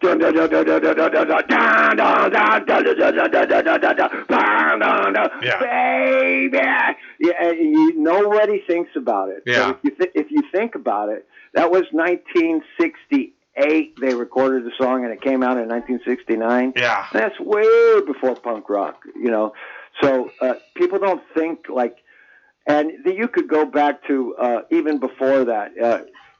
In the 60s, and you can pick out some kind of punkish type songs. So, I wouldn't really say Zeppelin started heavy metal. I think they contributed to it, but they were in a class all by themselves where, thanks to the imagination and expertise of Jimmy Page, they laid out these landscapes of beautiful Protean music. Protean was a god of the sea that could change form at will. Mm-hmm. And half of their music was madrigal music, which is from the 17th century. It's a madrigal structure, like Stairway to Heaven is a madrigal song. I'm not saying magical, I'm saying madrigal. So Zeppelin was in a class all by itself, and I really respect the partnership between Page and Plant, because Page ended up being a brilliant songwriter. Or not Page, Plant ended up being a brilliant songwriter, and then Page, of course, is this excellent engineer who is also a great guitar player. And, in the studio they were awesome, and sometimes half the time they were awesome on in their live shows. I saw them 3 times. Right on. They were a great band. I heard Kashmir live before it ever came out on the radio. I saw I saw it and heard it live. Yeah. And John Bonham had lasers coming up from his drums up into the sky in the Forum. Awesome. Every time you hit a drum, a laser would shoot up out of the drum. So sounds super cool. It was so awesome. And I tell people the Led Zeppelin stories. All these young cats, and I go, Led Zeppelin 1 came out, and then Led Zeppelin 2, and then Led Zeppelin 3. Nobody knew what to think about it because they kind of went country, and then Led Zeppelin 4 came out, and the whole world blew up, and then by the time Led Zeppelin 5 came out, they were fucking gods of the universe, and you couldn't get enough of them, and they couldn't even meet the demand for their music. They were so popular. What do you think of the album In Through the Outdoor? That's the one Led Zeppelin album I never bought. I stopped at Presence, and I know there was In Through the Outdoor and then Coda after that. So In Through the Outdoor had a lot of good beats. I know that, but I know everything from Zeppelin 1 to Presence by heart. But after that, In Through the Outdoor and Coda, I don't really know. By that time, I was heavily into Bowie and heavily into, King Crimson and punk rock and all that. And I just kind of forgot about Zeppelin. Well, In Through the Outdoor seemed a lot more mainstream media. Mainstream. That's why I asked. It didn't seem quite as edgy as the other stuff. At the same time, I think it's a great work of art. Well, a lot of people think that Physical Graffiti was their greatest album. A double album. Yeah. A vast diversity of song types. Music types of music, and I'm kind of inclined to agree. It's like yeah. No, I'm not saying it's their greatest work. I'm just asking because I think a lot of people came on to the Led Zeppelin early don't particularly care for the album. It was like the time that was at the time. It seemed like when Tipper Gore and Al Gore was around, and they were talking about how rock and roll was influencing American youth negatively, and they released the album in a plain brown wrapper. I don't know if you remember that. It was wrapped in like just wrapped in like just a regular like a paper bag from a grocery store, only without. Yeah, I remember that, but it had nothing to do with Tipper Gore. Oh, it didn't. No, it had to do with Atlantic Records, with their contract with Atlantic Records. Oh, huh. But by that time, I think they had already formed Swan Song Records, their own record label, and they had put out Bad Company 1. But their contract with Atlantic Records. See, when Jimmy Page, he made it at his house in wherever it was in England, Led Zeppelin 1. They recorded it in a 2-week period, and of course they had cover songs on there, and they had some kind of lyrical rip-offs of various blues artists, but basically it was a great album, And then they were shopping around for a record company, and they take it to this mostly blues based record company in the south of the United States. I think it might be Georgia, called Atlantic Records. And they go in and they show the guy who, by the way, is an Iranian guy, just by chance. His name is Fahad something. He's an Iranian guy, Iranian American. He was president of Atlantic Records for decades and decades and decades. And they show him the album and they say, this is what we got, this is who we are. This is 1968. Yeah. And this is our album cover, and and the unique thing about Zeppelin is that they're not into singles, where every other record company in the world wants you to put out singles, 3.5-minute song, 4-minute song. Don't make it 4 minutes and 30 seconds because it can't be a single. And they're writing 6-minute songs and 8-minute songs, right, and extended jams and no singles, And so they're looking for a record company that'll do what they want, what Led Zeppelin wants to do, which is like their style of music, extended jams, unorthodox, non-single type hit music. They wanted to, so that's what they're really famous for is, in a way, they started progressive rock. People don't think of it that way, but really, progressive rock, one of the earmarks of progressive rock is that you're going to get 8-minute and 10-minute songs from whether it's Van de Graaff Generator, King Crimson, Genesis, whoever the fuck, Gentle Giant. But Led Zeppelin was doing that in 1968. And so they go to Atlantic Records and they talk to this guy, Fayad, whatever his fucking name is. And so they write a contract and the guy goes for it. They sign Zeppelin up to Atlantic Records, and Jimmy Page is smart enough and clever enough to have his lawyer put into the contract that Atlantic has to pay for all album covers, right? Mm-hmm. Yeah. So no problem. They put out Led Zeppelin 1 and they put out Led Zeppelin 2, but if you can think back to Led Zeppelin 3, then Led Zeppelin 3, we're talking an LP. This is way before CDs. An LP album, and they had this spinning disc that was on the outside cover where you could spin it around and all these faces would appear in these holes. Remember that? No, I remember. I think the Stones did a cover like that too, with like a hotel or something on the cover, and windows where the people would pop into the windows and stuff. Go ahead. Yeah. I think that was after Zeppelin, no? Yeah. And so to make the album cover, even without the vinyl, was costing Atlantic, I don't know, twice as much, 3 times, 4 times as much labor costs, right? And so they started to have a problem with Atlantic Records, and Jimmy Page goes and Robert Plant, they go in there with their lawyers, and Atlantic didn't want to put out that black and white album cover with the circular disc that spun around because it was costing them too much money. And the Atlantic Records lawyers were talking, no, you can't do this, no, you can't do this. Jimmy Page whips out the contract, right? And it says right there in black and white, you guys have to pay for whatever album we design. And so Atlantic had to swallow their fucking pussy and put out the fucking album. And it was a great fucking album. There's a lot of great songs on Led Zeppelin 3, Friends, and a lot of great songs on Led Zeppelin 3.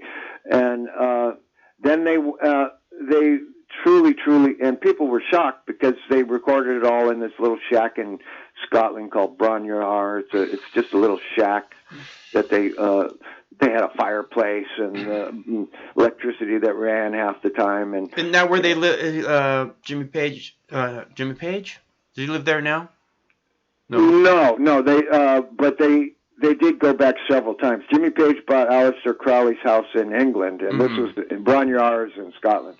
So, so then by the time Led Zeppelin 4 came out, which was, of course, the Stairway to Heaven, and Black Dog, and the Rock and Roll, and, When the Levee Breaks, and all that stuff, that's when and that was 1973, I think. So in between 1969 and 1973, they're consistently putting out these fucking gold records, and their reputation by that time as a live band and as a studio band just was off the charts, and they were filling stadiums, and Bowie was barely getting his machine going by 1973, and Bowie had about 5 false starts before he really got his career going, and he was so addicted to cocaine and getting his ripped off by his managers. And Led Zeppelin had this great manager, Peter Grant, and who just fucking would ream the asshole of the guy up in San Francisco, Graham, the guy that was Fillmore West, Bill Graham. And Bill Graham was trying to rip off Led Zeppelin, and Peter Grant said, fuck you. And they never, ever went back to San Francisco after that. They boycotted San Francisco. And Peter Grant was what made Led Zeppelin rich. But the contract with Atlantic Records was what made Led Zeppelin famous. And their live shows were just off the hook, and they would play for 3 hours. And they would just give everybody a bang for their buck. It's like They were loving what they were doing. Yeah, it was the real deal. And, people would see it and they would go, oh my God, these guys are gods. These are gods. And they really were. And, by the time Led Zeppelin 5 came out, which was Houses of the Holy, it was like there was no band, including the Beatles, who could appeal to the public. And they got bad reviews from all, Rolling Stone magazine and all the press and everybody in England, but the Americans couldn't get enough of them, and we thought they were gods. And that's the atmosphere I grew up in. It's like if Led Zeppelin was coming to town, I don't care if my mom said I'm grounded. It's like I'm going to the Led Zeppelin concert, man. I don't care what you say. I'm going to see them 3 times in a row, so fuck that shit. Yeah. So the 70s were an important time. And you like AC/DC? Yeah, I've learned to appreciate AC/DC. I think that, they kind of got a shtick going on, and they got the devil! They got that shouting, screaming type vocal thing. I guess they had one vocalist died, and then they replaced him with a vocalist of equal talent. So AC/DC fans, that's about all I know about AC/DC. But yeah, they got some good riffs, and I like the way the guitar player does that thing with his leg and like. Well, they've always just been a really tight band. I mean, I've seen them several times, and they just always they just always work. I mean, they would just never stop touring, so they were working all the time. I really appreciate their work too. Yeah, I mean, I like rock and roll and I like riffs, and personally, if I had to pick, you never want to do it. You never want to pick the greatest rock and roll song of all time because there's so many good ones. Yeah. But if I was forced to do it, I would probably have to say "Gimme Shelter" by the Rolling Stones was probably the greatest song of rock and roll song of all time. It's just like, and but there's, nowadays you got a million artists, most of them putting out shit music, and the market is completely flooded. Yeah, everything's fucking formalized now, dude. Right, you do it like this, and it's guaranteed to make this amount of money. That's just such bullshit. Hey, so I have a clip that you're gonna want to see. It's of the guy, the representative, this Washington State representative that they're calling a domestic terrorist. Yeah. The people that are punishing him are now getting threats. So. Oh, cool. Yeah, so they're making him into like a fucking hero, and it's funny. And this is what I'm saying about this willy-nilly throwing around this word terrorist, is that what you're going to find is that pretty soon a lot of these people that they call domestic terrorists are going to be looked at as almost like folk heroes, man. So like the Bundys and stuff like that, they're going to become quite legendary, and I think there's probably going to be some big shit that goes down eventually. Yeah, they're already folk heroes to me. Yeah. So I got that clip for you too. So, well, I'll let you go, Mike. Have a good show. Okay? All right. Well, I'll talk to you soon, I hope, and thanks a lot for your help. Okay, bro. Take See ya. care. That's our buddy Mike from Southern California. And that last dab was for him because we're doing dabs for donations on Friday nights. Because it worked so well the last Friday night, and apparently it worked again tonight. Thanks very much to Michael. And this is the next dab that I have lined up. So when you are ready for me to do a dab for you, that is Girl Scout cookie dab right there, and I will be happy to do it for you. Just dabs for donations. You hit down a donation, I do a dab for you, to say thank you very much for your help. Okay, so I'm going to play that clip of this guy's name, Matt Shea, and in the middle of the clip, it changed to the it was on the half hour, and that news, they started early. It's fucked up, but I got the whole clip except for like maybe a second, and he talks about how these people that are labeling him domestic terrorist have made him more popular than ever. So I'm going to play that clip for you now. That is clip number 1. Here we go. But first, the State Patrol is investigating threats against House Republican leader J.T. Wilcox. Now, those online threats are apparently connected to his discipline of State Representative Matt Shea. Hello again, I'm Monique Minglavin. I'm Steve Rabel. Cairo 7's Essex Porter is live on the Capitol steps where Shea drew enthusiastic cheers at a gun rights rally. Essex? There were a few hundred people here on the Capitol steps, not nearly enough to fill up all this space, but what they lacked in numbers, they made up in passion for Matt Shea. You here to defend your gun rights? State law allows gun owners to carry their weapons openly, and some at the rally decided to do so. They embraced Spokane Valley Representative Matt Shea as a hero. This in spite of the fact that a recent legislative investigation described Shea as a domestic terrorist. So it was interesting, the Seattle Times said that calling Matt Shea a domestic terrorist actually has made him more popular. They're finally figuring it out. And the fact is, they're trying to label us all. The rally comes as lawmakers plan to discuss limits on high-capacity magazines and a ban on the sale of assault-style weapons. Proposals gun rights advocates see as violating Second Amendment rights. The real enemies of this country aren't being investigated. The real enemies of this country aren't being looked into. The real enemies of this country aren't being reported on by the media. House Minority Leader J.T. Wilcox suspended Shea from the Republican caucus. In response, there have been threats against Wilcox online. The State Patrol confirms it is investigating. In a statement to Cairo 7, Wilcox said simply, "It's part of public life. I knew it might happen when I ran for office." But the day also saw rare agreement between gun rights and gun safety advocates on the issue of background checks. At a hearing, both sides supported legislation to streamline background checks by consolidating the responsibility for conducting them with the State Patrol. We're going to make it easier and simpler for people who are entitled to get guns, and we're going to make sure that people don't slip through the cracks who shouldn't get guns. Now, despite today's cooperation, expect both sides to be back at loggerheads again on Monday. That's when there'll be a hearing on high-capacity magazines and limiting those high-capacity magazines. We'll be here for that. Reporting live in Olympia, Essex Porter, Cairo 7 News.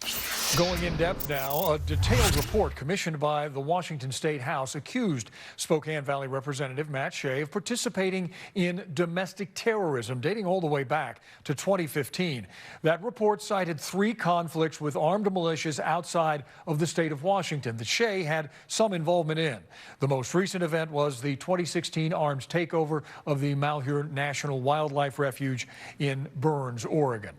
According to that report, Shea created a detailed military-styled plan called Operation Cold Reality that included roles and responsibilities of militia leadership. That takeover came to an end more than a month after it started. One militia member was shot and killed by authorities. Okay, so I just want to point out in the end of that clip there, you see those guys waving the American flags, fucking just waving them proud. They're calling those people waving American flags domestic terrorists. Can you imagine terrorists waving American flags? Okay, terrorists wave flags like ISIS and other bullshit. Okay, so these people are proud Americans. Okay, and they're stepping up. And if you're a proud American and you speak out against the government, this bullshit, garbage government, this Republican Democrat government, this fucking bullshit, represent no working class individual in this country. Bullshit government, police state government. If you speak out against them, they will label you a domestic terrorist. So, you know. Now, if you'd like to support this domestic terrorist who wants to burn this motherfucking government to the motherfucking ground, I'm doing dabs for donations. This is the next dab. It's Girl Scout cookies. Would you like me to take a dab for you? Because I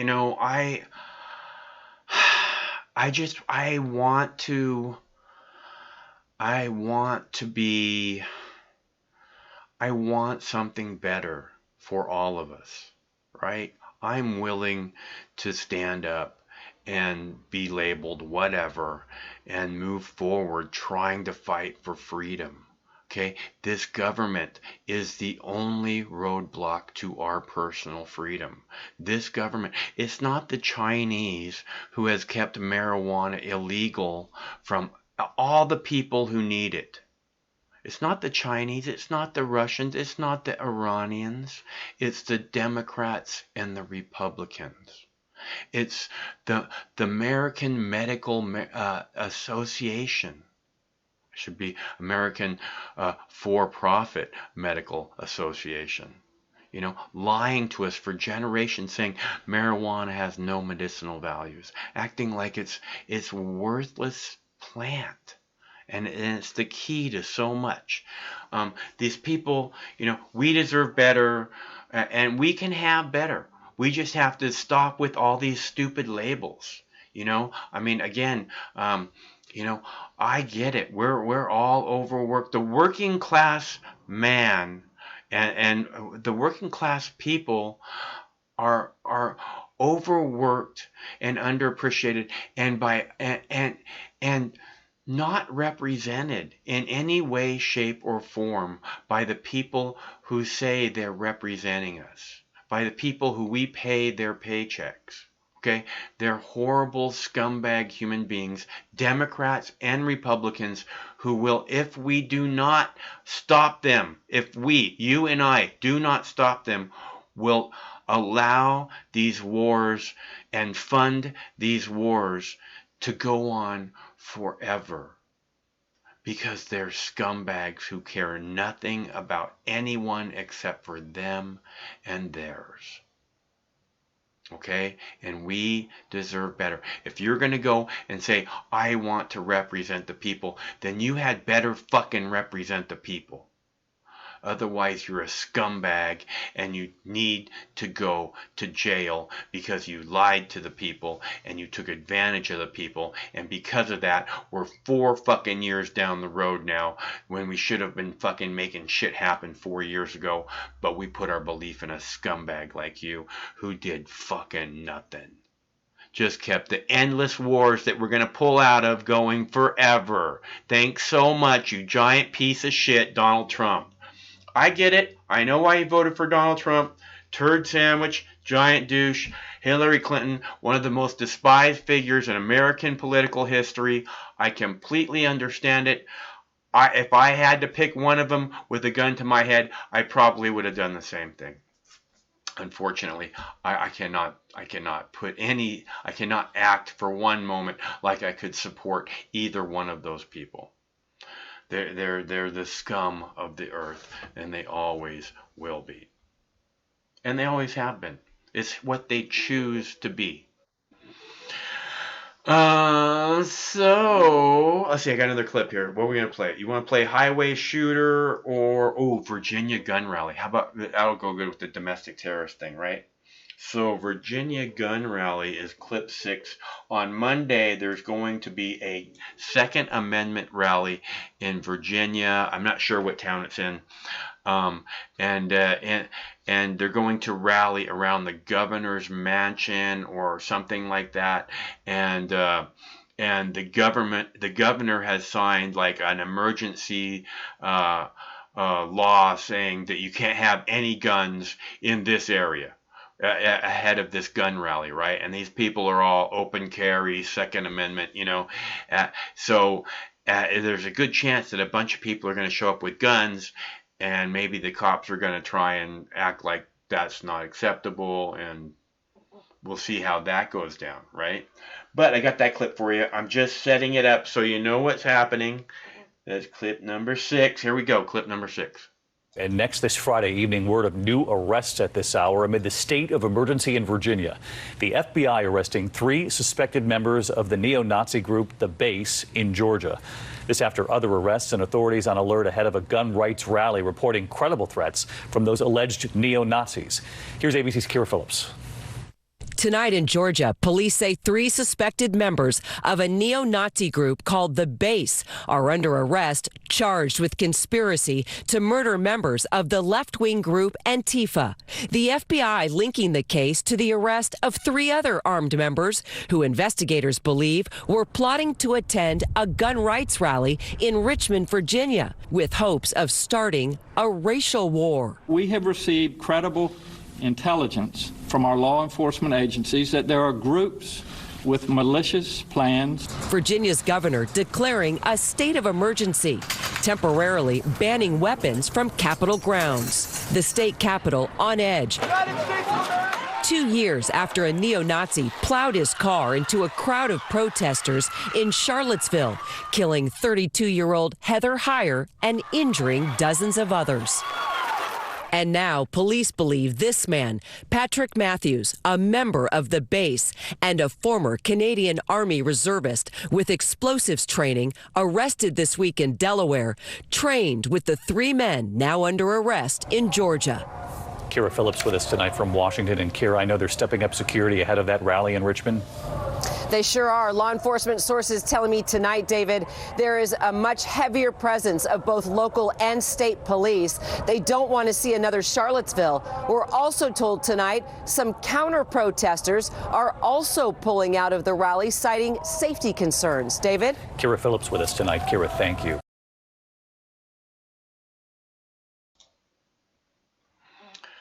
So ahead of this gun rights rally, right, they're going to make all the people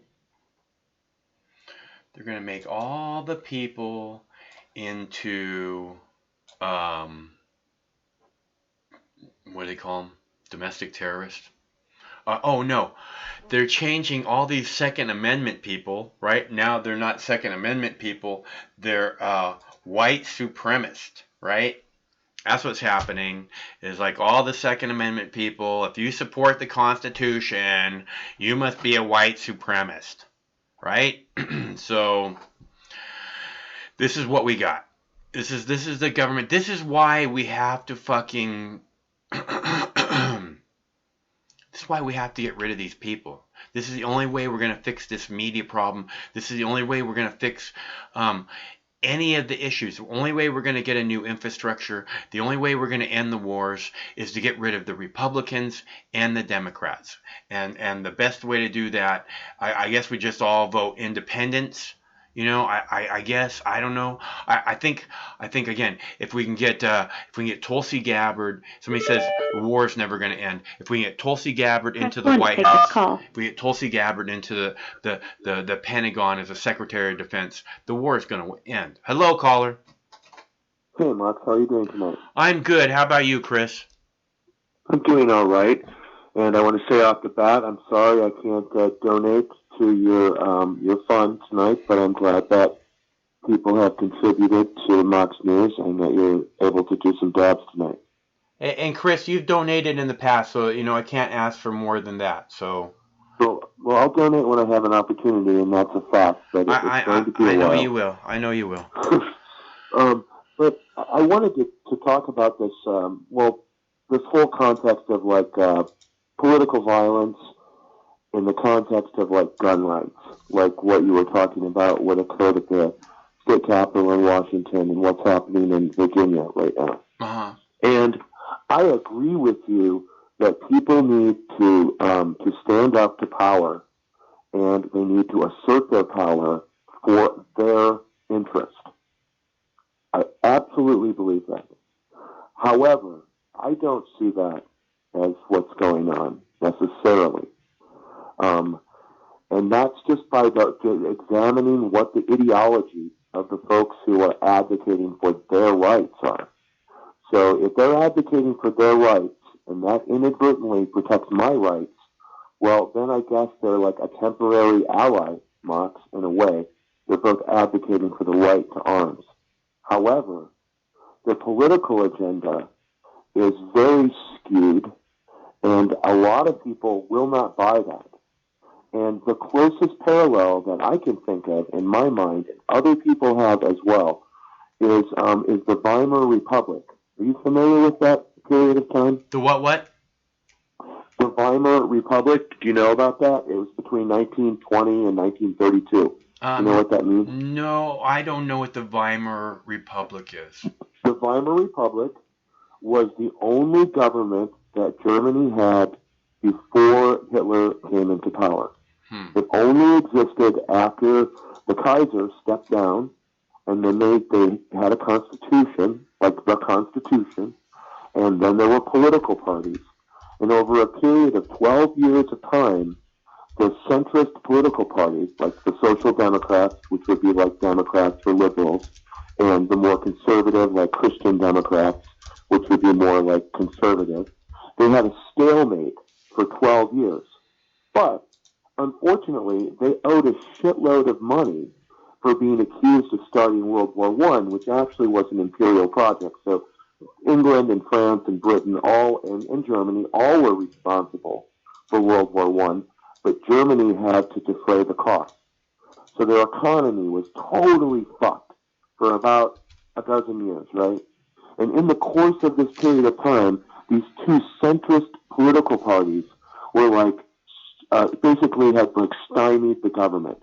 So nothing could happen one way or the other. It just was stymied. And this debt was like accumulating so that their money became essentially worthless. And by like 1930, after the Depression, their unemployment rate was like 25-30, higher than the United States, right? Okay, in this context, there were far-right parties and far-left parties. And in that period of time, Germany experienced the greatest levels of political violence, assassinations, murders, beatings in that period of time than in any other time in its history, Max. And the people that were on the steps of the state capitol about 15 blocks away from my home are fascist. You can look at them, you can read their ideology, you can see who they support, you can see who they don't attack. They don't attack corporations. They don't attack the Republican Party. They don't attack Republican donors at all. And they call their opposition Marxist. And this is a quote from my own motherfucking newspaper, and it troubles me. Okay, quote from the Olympian. When Representative Shea arrived, it became a show of support for the Spokane Valley Republican. He said, quote, they are trying to use those labels, and they use red flag laws to silence opposition using Marxist tactics, using Marxist strategies, and we are always going to fight Marxism in America. Socialists will not win, said Shea, booming at the steps of the legislative building. And just put this in the context of American politics. He's talking to Sandinistas, Marx. He's not talking to Chris from Olympia, who actually believes in socialism and the workers owning the means of production. He's actually talking to Bernie Sanders supporters when he says that. You realize that, don't you? Yeah. Well, no, I think he's talking to. I think he's. He might support gun rights. He's talking to. He's talking to the other people, the other fascists. It's just like with fucking religions and all this shit. Okay, they're the same people. They're just talking to different suckers. Okay, he's talking to these suckers. Okay, I know, and it's sad to see that, Mike. Yeah. When you see these people on the steps of the state capitol and they're dressed in rags and they're like they have missing teeth and they're driving old fucking cars and they're standing there holding the American flag, supporting some guy who's telling them that if they get food stamps and free housing, that they're bad people. What the fuck? I don't understand. Look, dude, because he protects gun rights. I'm telling you, I hear what you're saying. When Donald Trump was elected, during the 2016 election, my brother kept saying, "Man, I hope Donald Trump is elected because then I'll lose my food stamps." And I'm like, what the fuck is wrong with you, dude? I mean, he doesn't have food stamps because he's making $10,000 a month, you know? No, I don't. I don't know what the fuck these people are thinking. Well, I'm just saying, I don't understand why the poor would slit their own throats. He literally said those words, dude. I don't understand that, you know? How does that make any sense? How would he feel about Trump? I don't talk with my younger brother, Mox, because he has similar views as your younger brother. Yeah. But assuming you still speak with your younger brother, how does he feel about the president today now that he's given tax cuts for the rich, slashed social services more, given deregulated corporations so that they can make more profit and exploit more people, fucked over people with student loans? He definitely did that. He hasn't really helped the American public. It's like with a veteran who got fucked up in Iraq and now he's on a Fox News commentator, right? He believes in his head that, you know, the war was worth it because the war has to be worth it, right? The war has, and all these fucking Donald Trump supporters, here's what they know. It's not Hillary Clinton. That's all they don't ever have to know any more than that. That's all they ever have to know. I agree with you. Okay, about Mike Shea, I think that this is also, and I think it's same with what's happening in the national media with Virginia, is I believe that the media plays this story up and then there's a backlash and they don't even understand what they're playing with. That all they're playing with is ratings. They know that if there's political violence or if people are screaming at each other, people will tune into CNN or they'll tune into Fox News to see what their perspective is. So it's good for ratings. But what they don't understand is that they're fucking playing with fire, and that the people that are going to backlash Mox are going to grab a lot of sheep with them. And they're very unsavory people. I mean, they don't like you know, Mike said that the things he loves in life are like a garden and a library. These aren't the kinds of people who have libraries and gardens in their house, Mike. And they don't really give a fuck about those things either. You know, again, lots of people garden. You know, this is one of these things where I love the garden. This is one of these things where, I mean, but what I'm saying is, this is one of those things where people that we would have in common, as opposed to the things that separate us, is that people garden. They till the earth. It's who we are. You know, it's one of the things that's really missing from our basic normal days, and I think that's 150 people didn't go to Olympia to advocate for organic garden and organic gardens in their communities to encourage gardening. No. They went there in their broken cars to support a right-wing politician in the name of gun rights. That's weird, Mike. What they're actually thinking about with their time is not about your. You spend a lot of time thinking about your garden.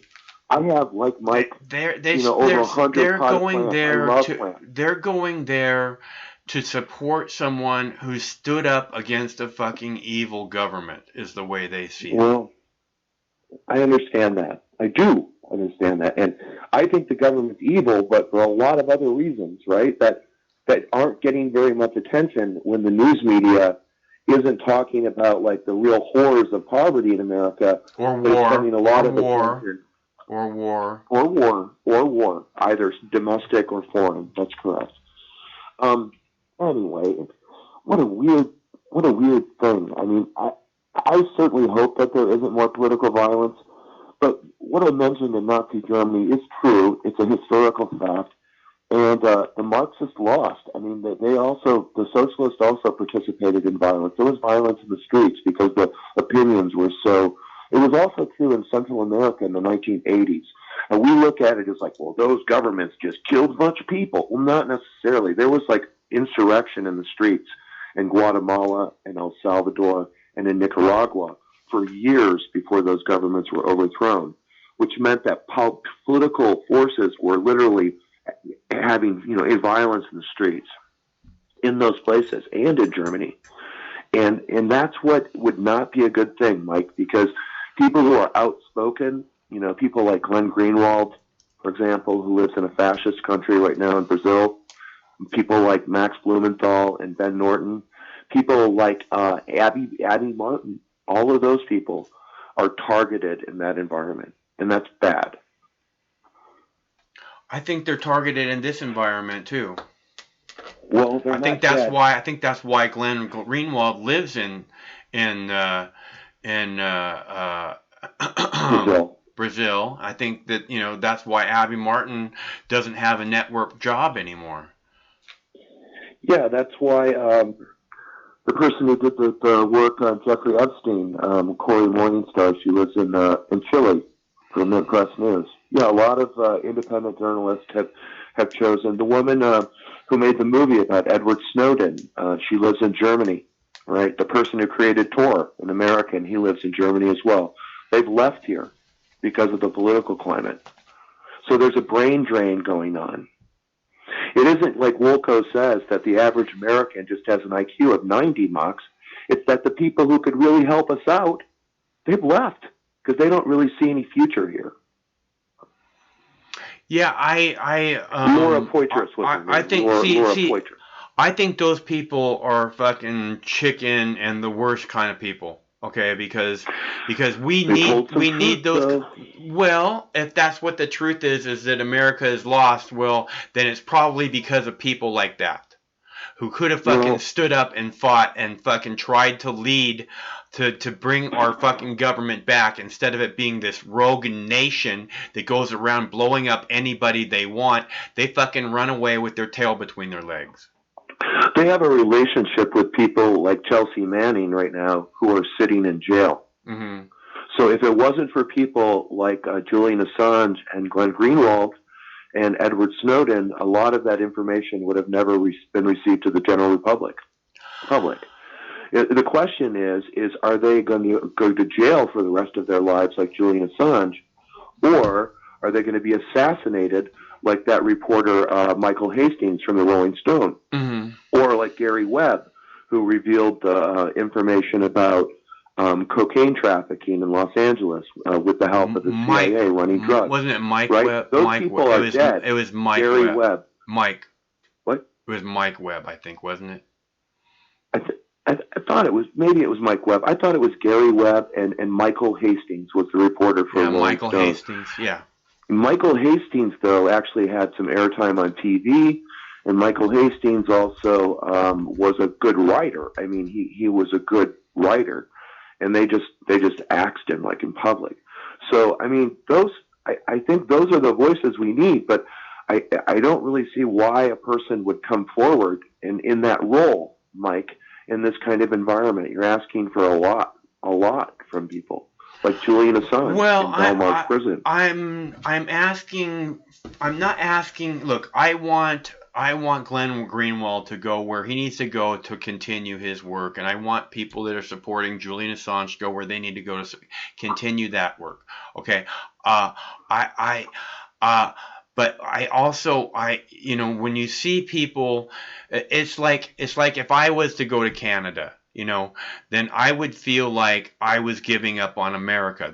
I would feel like, somehow like I let the fucking evil people win, and I'm doing the opposite. I'm trying to encourage everybody to stand up and come together so that we can defeat the evil. I realize that. Yeah. You're a revolutionary in the vein of Tom Paine. And I'm kind of sympathetic with you. I'm just telling you that there's these other options that people have taken, and one is to leave the country, and the other one is to shut the fuck up and kind of fall into their own life and do something like garden for the rest of their life, but never follow politics. Some kind of like where you go inside of yourself instead of paying attention to reality. That's another way that people avoid the disintegration of our culture and not just our culture, but the environment around us as well, as capitalism just grinds everything up in front of us. In another 60 years, a lot of it's going to be ground up. I don't know if you noticed that, but yeah, well, it's hard to know what's going to happen in 60 years. Well, I mean, you've lived in the same area for like over 25 years or so, 20-some years, 30 years. So when you go on the edge of the area where you live right now, have you just noticed how it looks different than it looked like 15 or 20 years ago? Yeah, everything changed after 9/11, dude. There used to be this awesome fucking Seattle used to be the most awesome place in the world. Had the greatest music scene, and then after 9/11, fucking people, everything changed, man. And it just we have to fucking get it back. We have to take our fucking government back from these evildoers. That's all I'm saying. You know, 9/11 was a great antidote for the elites to kind of like as a way to come back to the people after the anti-globalization demonstrations in Seattle for the WTO, and also some of the anti-globalization rallies that were occurring, like I think it was like the G7 or G8 summit in Toronto. So there were some large demonstrations that occurred between like the winter of 1999 up to 9/11 in that 1 year period of time, and by diverting all of the attention away from the uprising that was occurring as people were responding to the World Bank, responding to the International Monetary Fund, responding to neoliberalism, all of that got put aside as all of the energy of those activists was rediverted back into opposing war. So all the people who put their energy into opposing the corporations and corporate state rule, like, you know, those folks who advocate for United, right? The ruling, the Supreme Court ruling, you've probably met them before. They advocate for no money in the political arena. And they were really active. A lot of those campaigns, I think, suffered as soon as 9/11 happened, when everyone's energy had to go into opposing war. And that was, again, a way that the left lost because of their tactical decisions that they made. Yeah. We have plans for the weekend, Chris? I have about 5 weeks to get my affairs in order.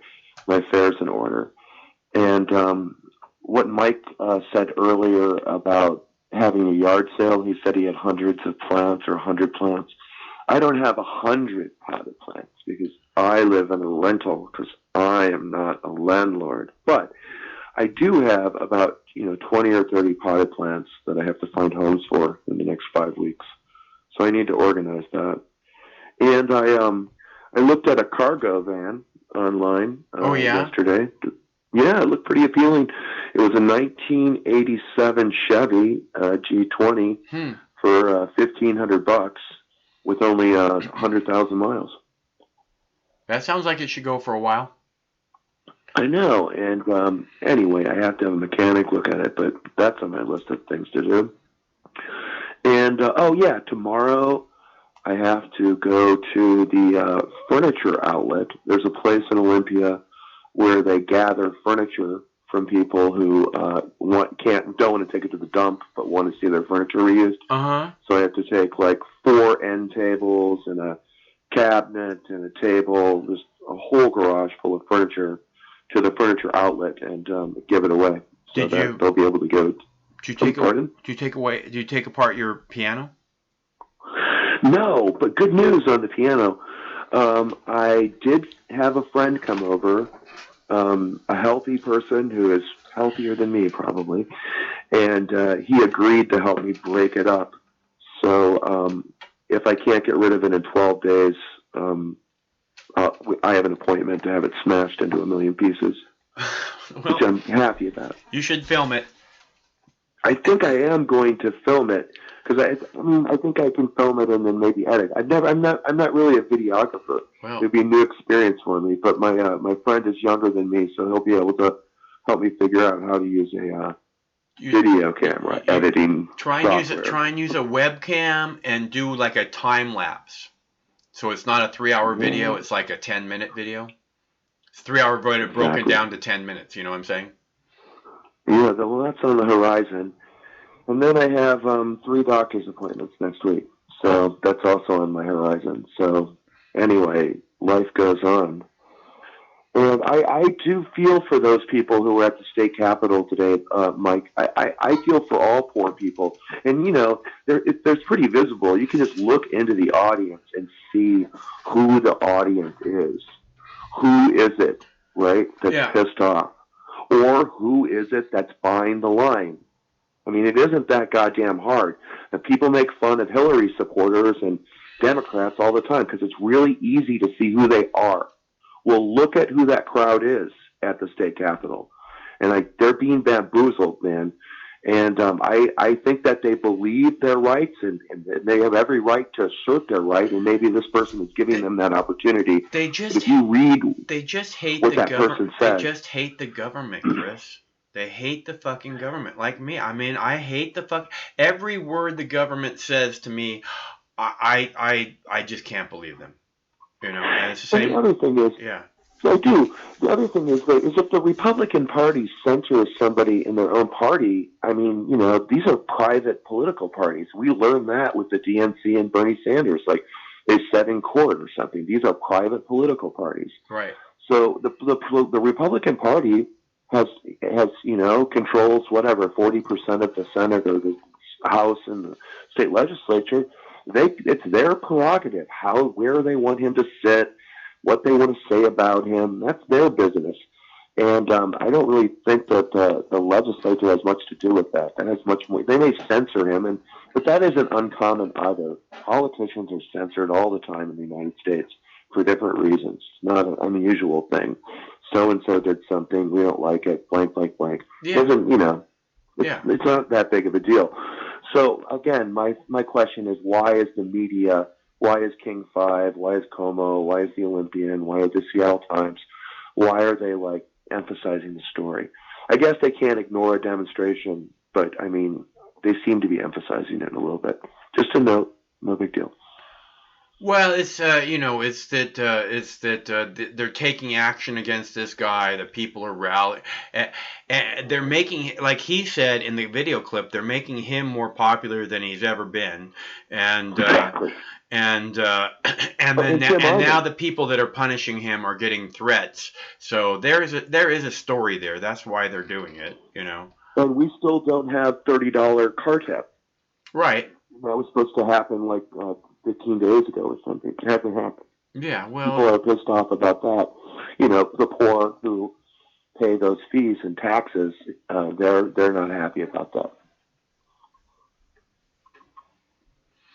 Yeah, I hear you, man. I think that's horrible that they haven't done that yet. The people have voted, and then they act like it doesn't matter what the people say. And you know, this is why I hate the government. The working class is not being represented properly, and I'm tired of it.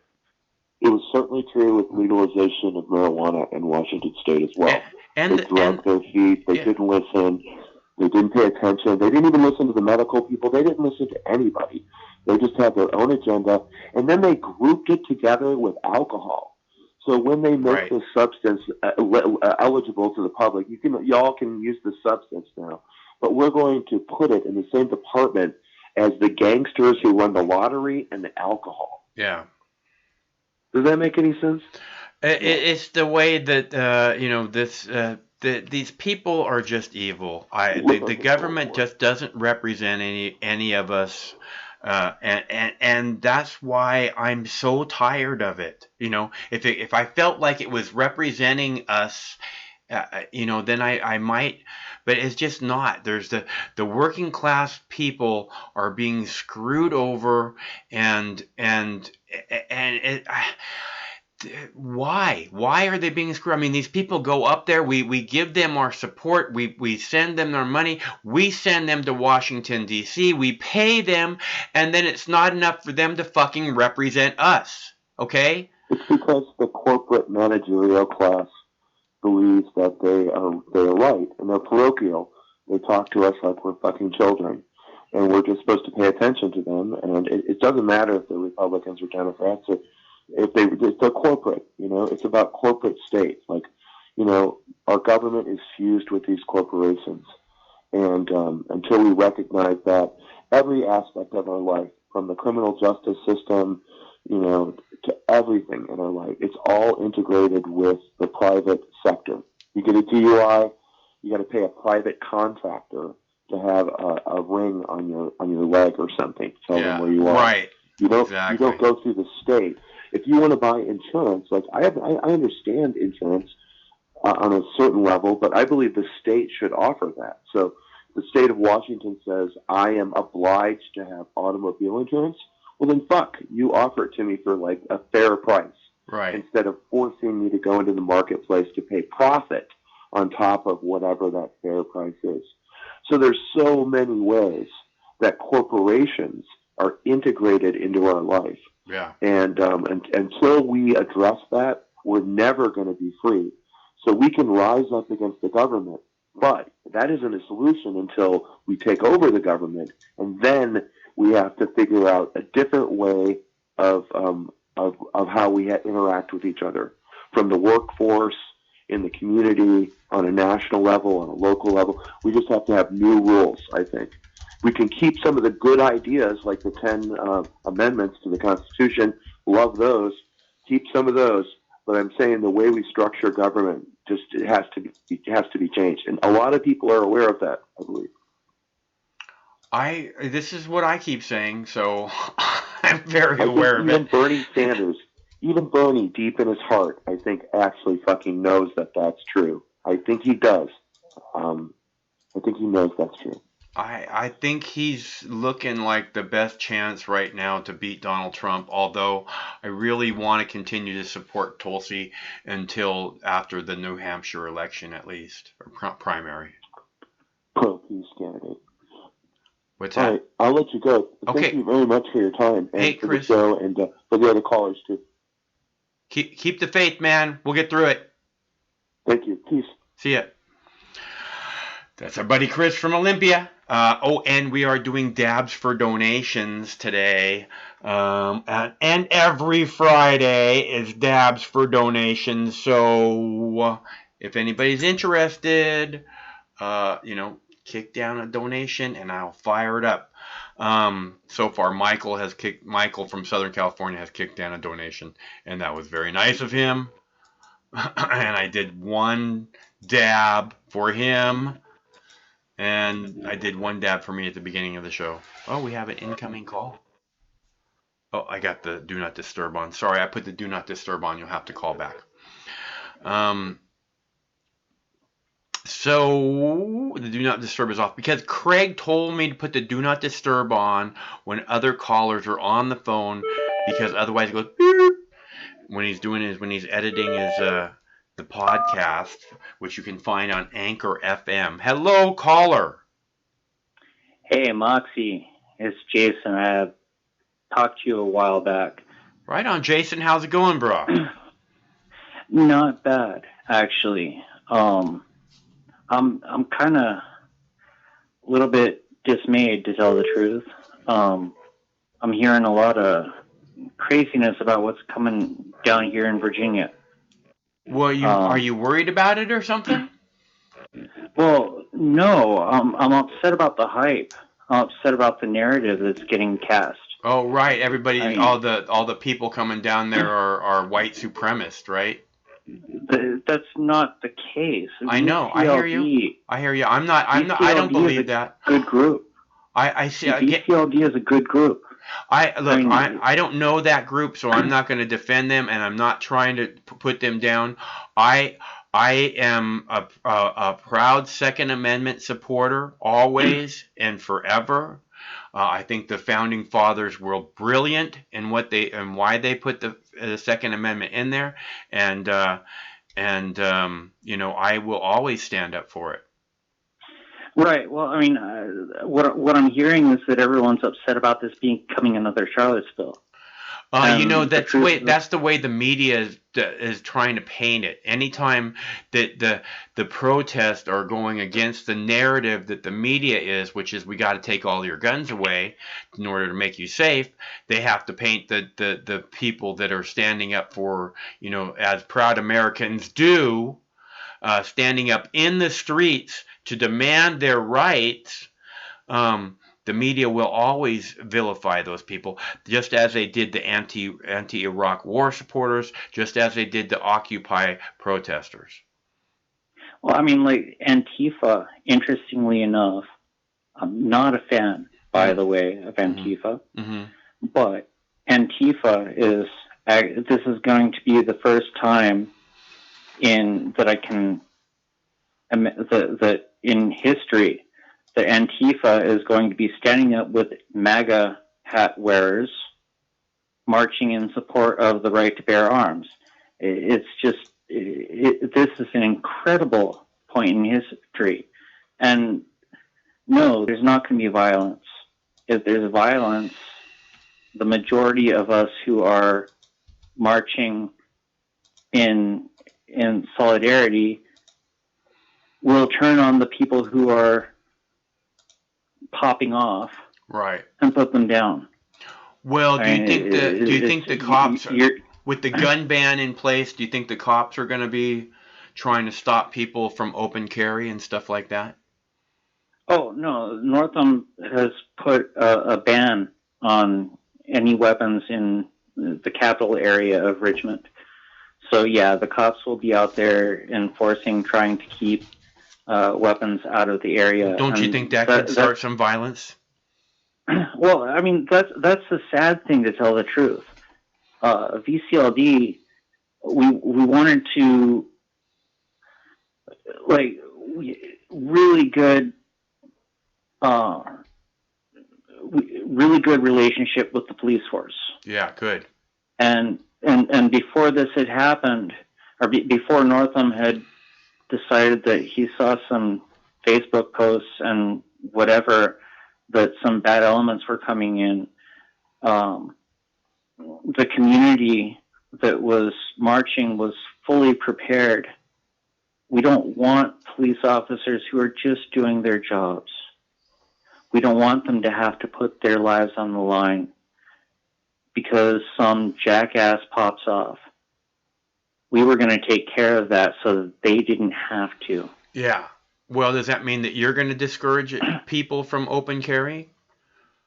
Oh, no. See, that's the thing. Open carry is a beautiful thing. I lived in Arizona for a while. Yeah. I actually, well, for 12 years, I said for a while. It's the longest I've lived anywhere. I'm an Air Force brat. We moved every 2 to 3 years of my life. The longest I lived anywhere was Arizona. And when they passed the law, I mean, everyone carried in Arizona. The only people that got messed with were the people that weren't carrying, because they were obvious targets. And then when they passed the law saying that you didn't need a CCW to carry concealed, all of a sudden the bad guys didn't know who was carrying and who wasn't. I am much, much more comfortable when I see 12 people around me are carrying openly. I have a video. It's called "The First Time I Ever Got High," or "Why I Hope You Will Embrace Open Carry Laws." So I'm a big supporter of the Second Amendment, like I said, and I put a link to that video in the chat room right now if anyone wants to see it. The first time I got high, or why I support open carry laws, or why I hope you will support open carry laws. So but yeah, Jason, I hear you. I think that's what a lot of protesters are like. They try and keep the violence down, and if they see something going on, like a lot of the anarchists are like that. If we see somebody getting out of hand, we try and get them under control before the police have to get involved. Right. And I mean, I got to say, like, I am I'm part of the true far right. Most people see far right, most people hear the words far right, and they hear the media agenda, racist, bigot, homophobe, whatever. That's why we have to stop with these labels, Jason. They don't add anything to us. They're too easily manipulated. Right. I hear you. I am far right. I believe in the things that the framers of the Constitution, you say founders, the founders actually founded a confederation, a loose confederation of states. Mm-hmm. And that in our early history, very early post-Revolutionary War. And then you had two groups. You had the Federalists that saw that the states, if they were sovereign states, that eventually fighting between the states, and then the threat of foreign invasion, we wouldn't be able to sustain ourselves. So they decided to bring in the federal government. Have you read the Federalist Papers? No, I have not. Have you read the Anti-Federalist Papers? I don't think so. No, I don't believe I have. Okay, these are two sets of documents. Basically, what was going on was you had two groups. You had the Federalists that were saying, we need a federal government in order to be able to keep ourselves alive as a nation. And then you had the Anti-Federalists that said, hey, we just got out from under Great Britain, a tyrannical government. And this government that we're creating could very well become just as tyrannical as Great Britain was. So we need to think twice before coming under an all-encompassing federal government. The Bill of Rights, the first 10 amendments to the Constitution, were actually put in place to appease the Anti-Federalists, to allow those 5 or 6 states to come into the Union and come underneath the federal government.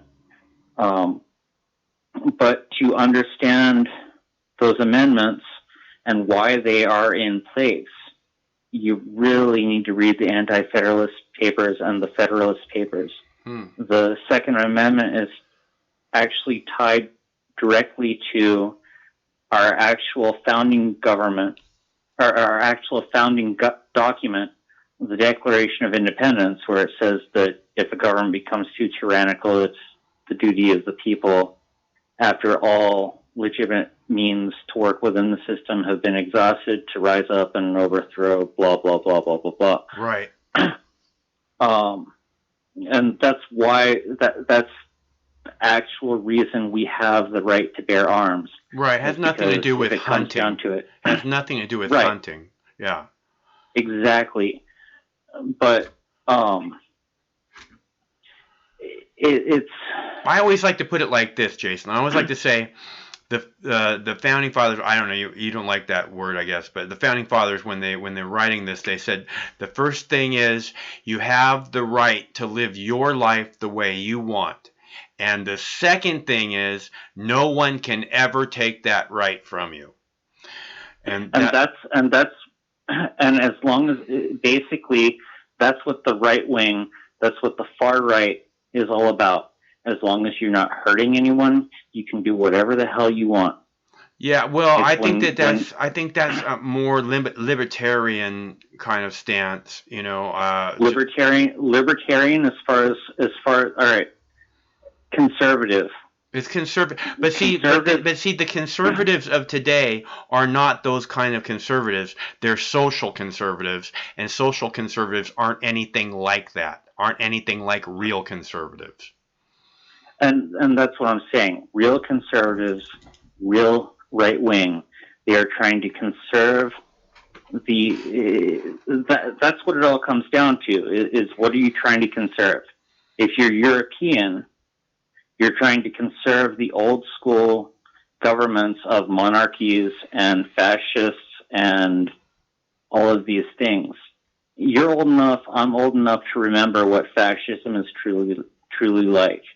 You're old enough and I'm old enough to remember what happened with things like socialism in the USSR, in Cuba, in all of these countries that tried to killed millions of people. Cuba has been fucked by the American government. Okay, if you try and do business with Cuba, you get in trouble with the American government, and it becomes very difficult to do business in America. So Cuba is fucked because of the American government, not because of socialism. Well, no, Cuba's fucked because of what Cuba did. You had the reason that we have sanctions against Cuba was because of the way Cuba treated their people. Our government, and mind you, I am not a fan of big government, but our government said, you know what, you're doing this, we're sanctioning you. Cuba was fucked before we put the killings in Cuba. Right. And now happened before our federal government decided to put sanctions, and yes, the sanctions made things even worse for the people. But don't try for a second to say that socialism wasn't responsible for blah blah blah because we helped it, because we threw a couple more straws on that camel's back. You know, you understand what I'm saying? I get that you love your labels and socialism this and far right and liberals, and look, the deal is it's not about labels. The deal is, okay, Cuba is fucked because America is a giant bully and they fuck countries over like Cuba, like Iran, like Iraq, you know, like Libya. This is the reason. Iran is fucked because they kill their protesters. Iran's fucked because America has been putting sanctions. America is currently threatening to sanction European countries unless they go along with what Trump wants for fucking Iran. Okay, they're saying we're going to sanction. You know what? I'm not. And Ron Paul, the far right as it gets, said over and over again that sanctions are an act of war. So Donald Trump is currently threatening war with Europe. So we're cool. Moxie, don't get me wrong. I am not happy with heaping the ashes on the people that. I mean, I'm not happy with what the United States is doing in response that's affecting the people. But right, the people in Iran, little children can't get medicine they need because our country is acting like a bully and saying, "No, you can't have those medicines." Fucking that's part of the problem. But just like with Venezuela, when we do drop medication, and we do drop water, and we do drop food, and we leave it right there on their borders, their government won't allow them to bring it inside of their borders. Because they don't need shit from the American government, okay? What they need is the American government to get off their throats. No. I'm not talking about stuff that the American government drops off. I'm talking about things the American people drop off. No, I mean, it's not the way it works. You may see it as like a charity organization, but you have to understand that inside that charity organization is the CIA operating at its heart. And anybody who's delivering shit to Venezuela from America, the CIA has their fingerprint all over it 110%. And you must know that.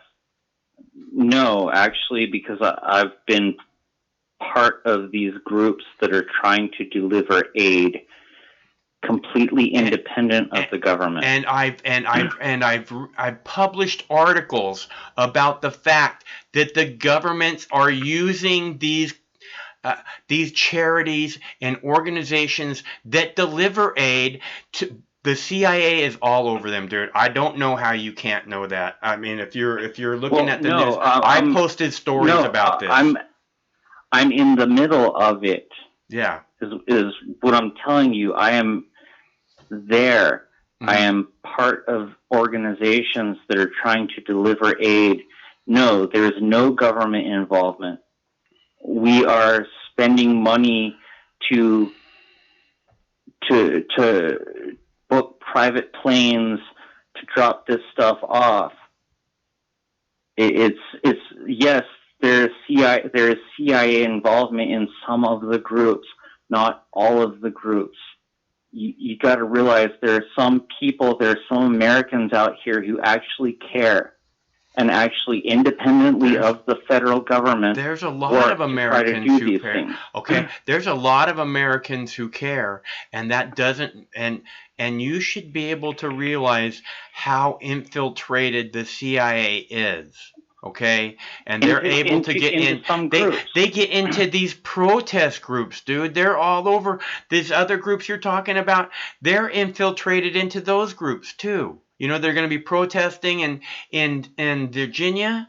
I mean, you got to understand what we're looking at here. This is a truly evil government, and the truth is that probably if there is somebody who instigates problems, it's probably a provocateur that was sent in by either the local police or the CIA.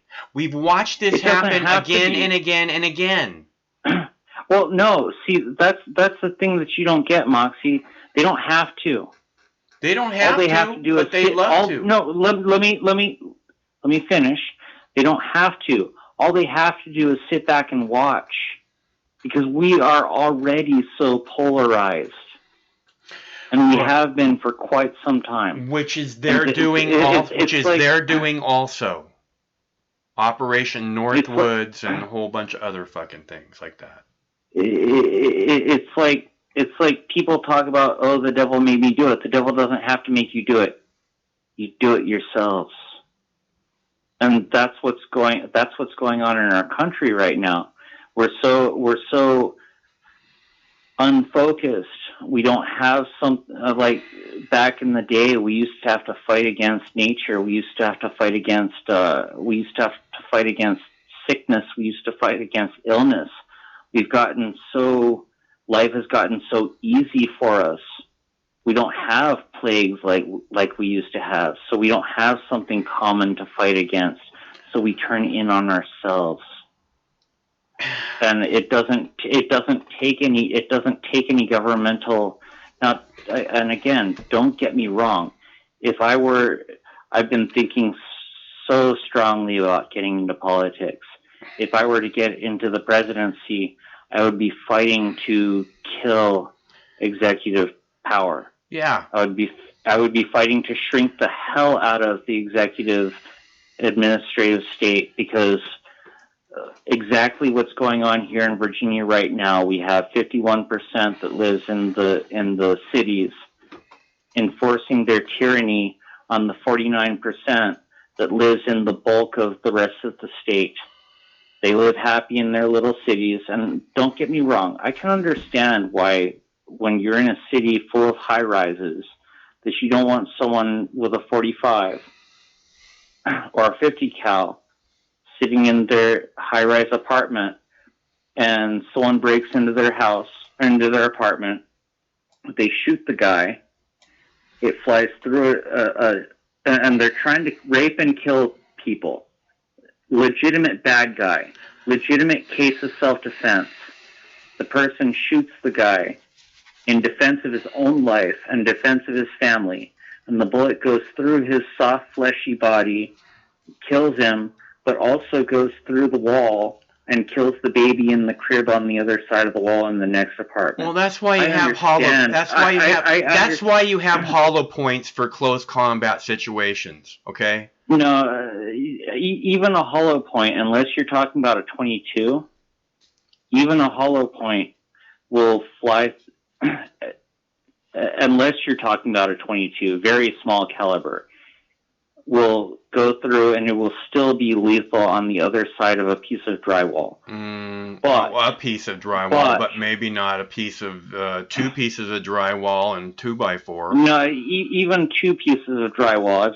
I've seen even 38 go through two pieces of drywall and 3 books.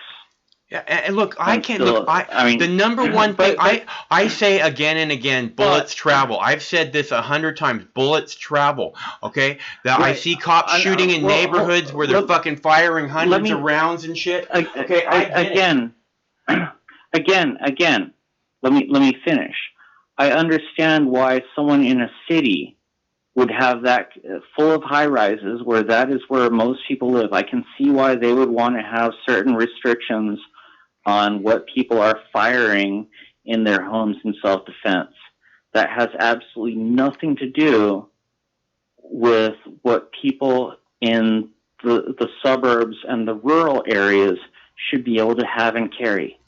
Look, So it has nothing to do with the Second Amendment. The Second Amendment says is about being able to protect ourselves from the fucking government. So, and there's a reason that it says shall not be infringed, because if you infringe upon it, then you limit our ability to protect ourselves from the government, not each other, not the fucking nature, not hunting. You're limiting us from being able to stand up against a fucking over-intrusive police state government. Right. So, I get. So it I doesn't get matter that. what your petty little fucking issue, not you, what your petty fucking little issue is about the fucking bullets going to travel. Right. Well, that's so rare that it's not something we really have to, it's not a realistic thing that we have to talk about.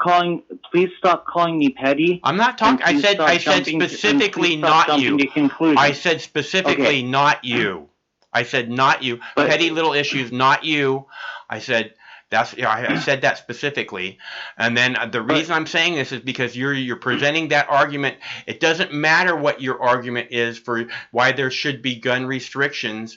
There's a reason why we have the fucking Second Amendment, and that's what has to be law. The reason why we have it. And I agree with you, but I do understand people's feelings on things who live in the cities, who deal with city issues. Well, I understand people having fear. Again, hold on. That being said, what we're dealing with here in Virginia is they're passing laws dealing with city issues. The 51% is passing laws because cities are populous. They're passing laws in the entire state to deal with local issues, to deal with city issues. I hear you. Pass whatever regulations you want on your city. If you can get the people in your city to agree with the regulations, fine. But don't enforce that on the 49% that aren't living. This is the tyranny of the majority.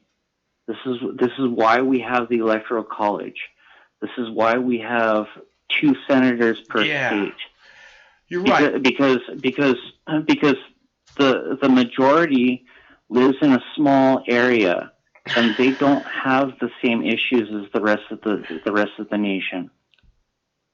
I hear you, Jason. Centralization of power is a bad thing.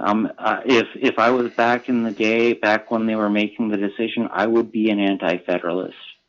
I'd be saying no. This is I'm against pure democracy. Pure democracy means 51% of people can enforce their will over 49. I get your argument, Jason. I get you.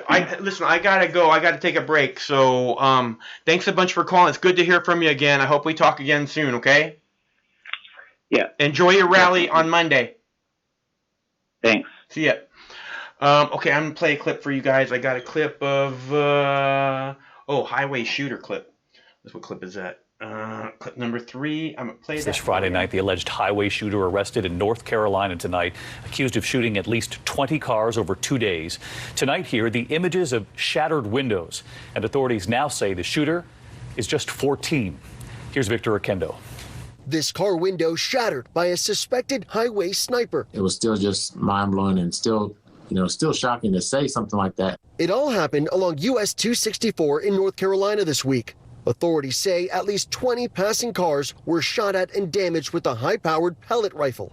The Wilson County Sheriff says they started receiving calls yesterday morning, drivers reporting bullets blasting through their windows. Others saying the sides of their cars had been damaged. Hugh Scott is a principal at a local school. He was on his way to a school sporting event when his car got hit. I thought this was an isolated incident at the time. Finding out that more vehicles had been shot, I felt that I needed to just to make people aware that this isn't a hoax. Tonight, deputies arresting a 14-year-old boy, releasing these images of a nest made out of tree branches. That's where officials believe the teen hid and fired shots at passing cars. I am truly blessed, and I'm very grateful that this wasn't a greater or more serious incident. deputies set up patrols and undercover surveillance. They found ammunition near that apparent nest, and that's what led them to their 14-year-old suspect who lives in that area. Tonight, he is being charged as a juvenile, but thankfully, David, no one was hurt. Victor, thank you.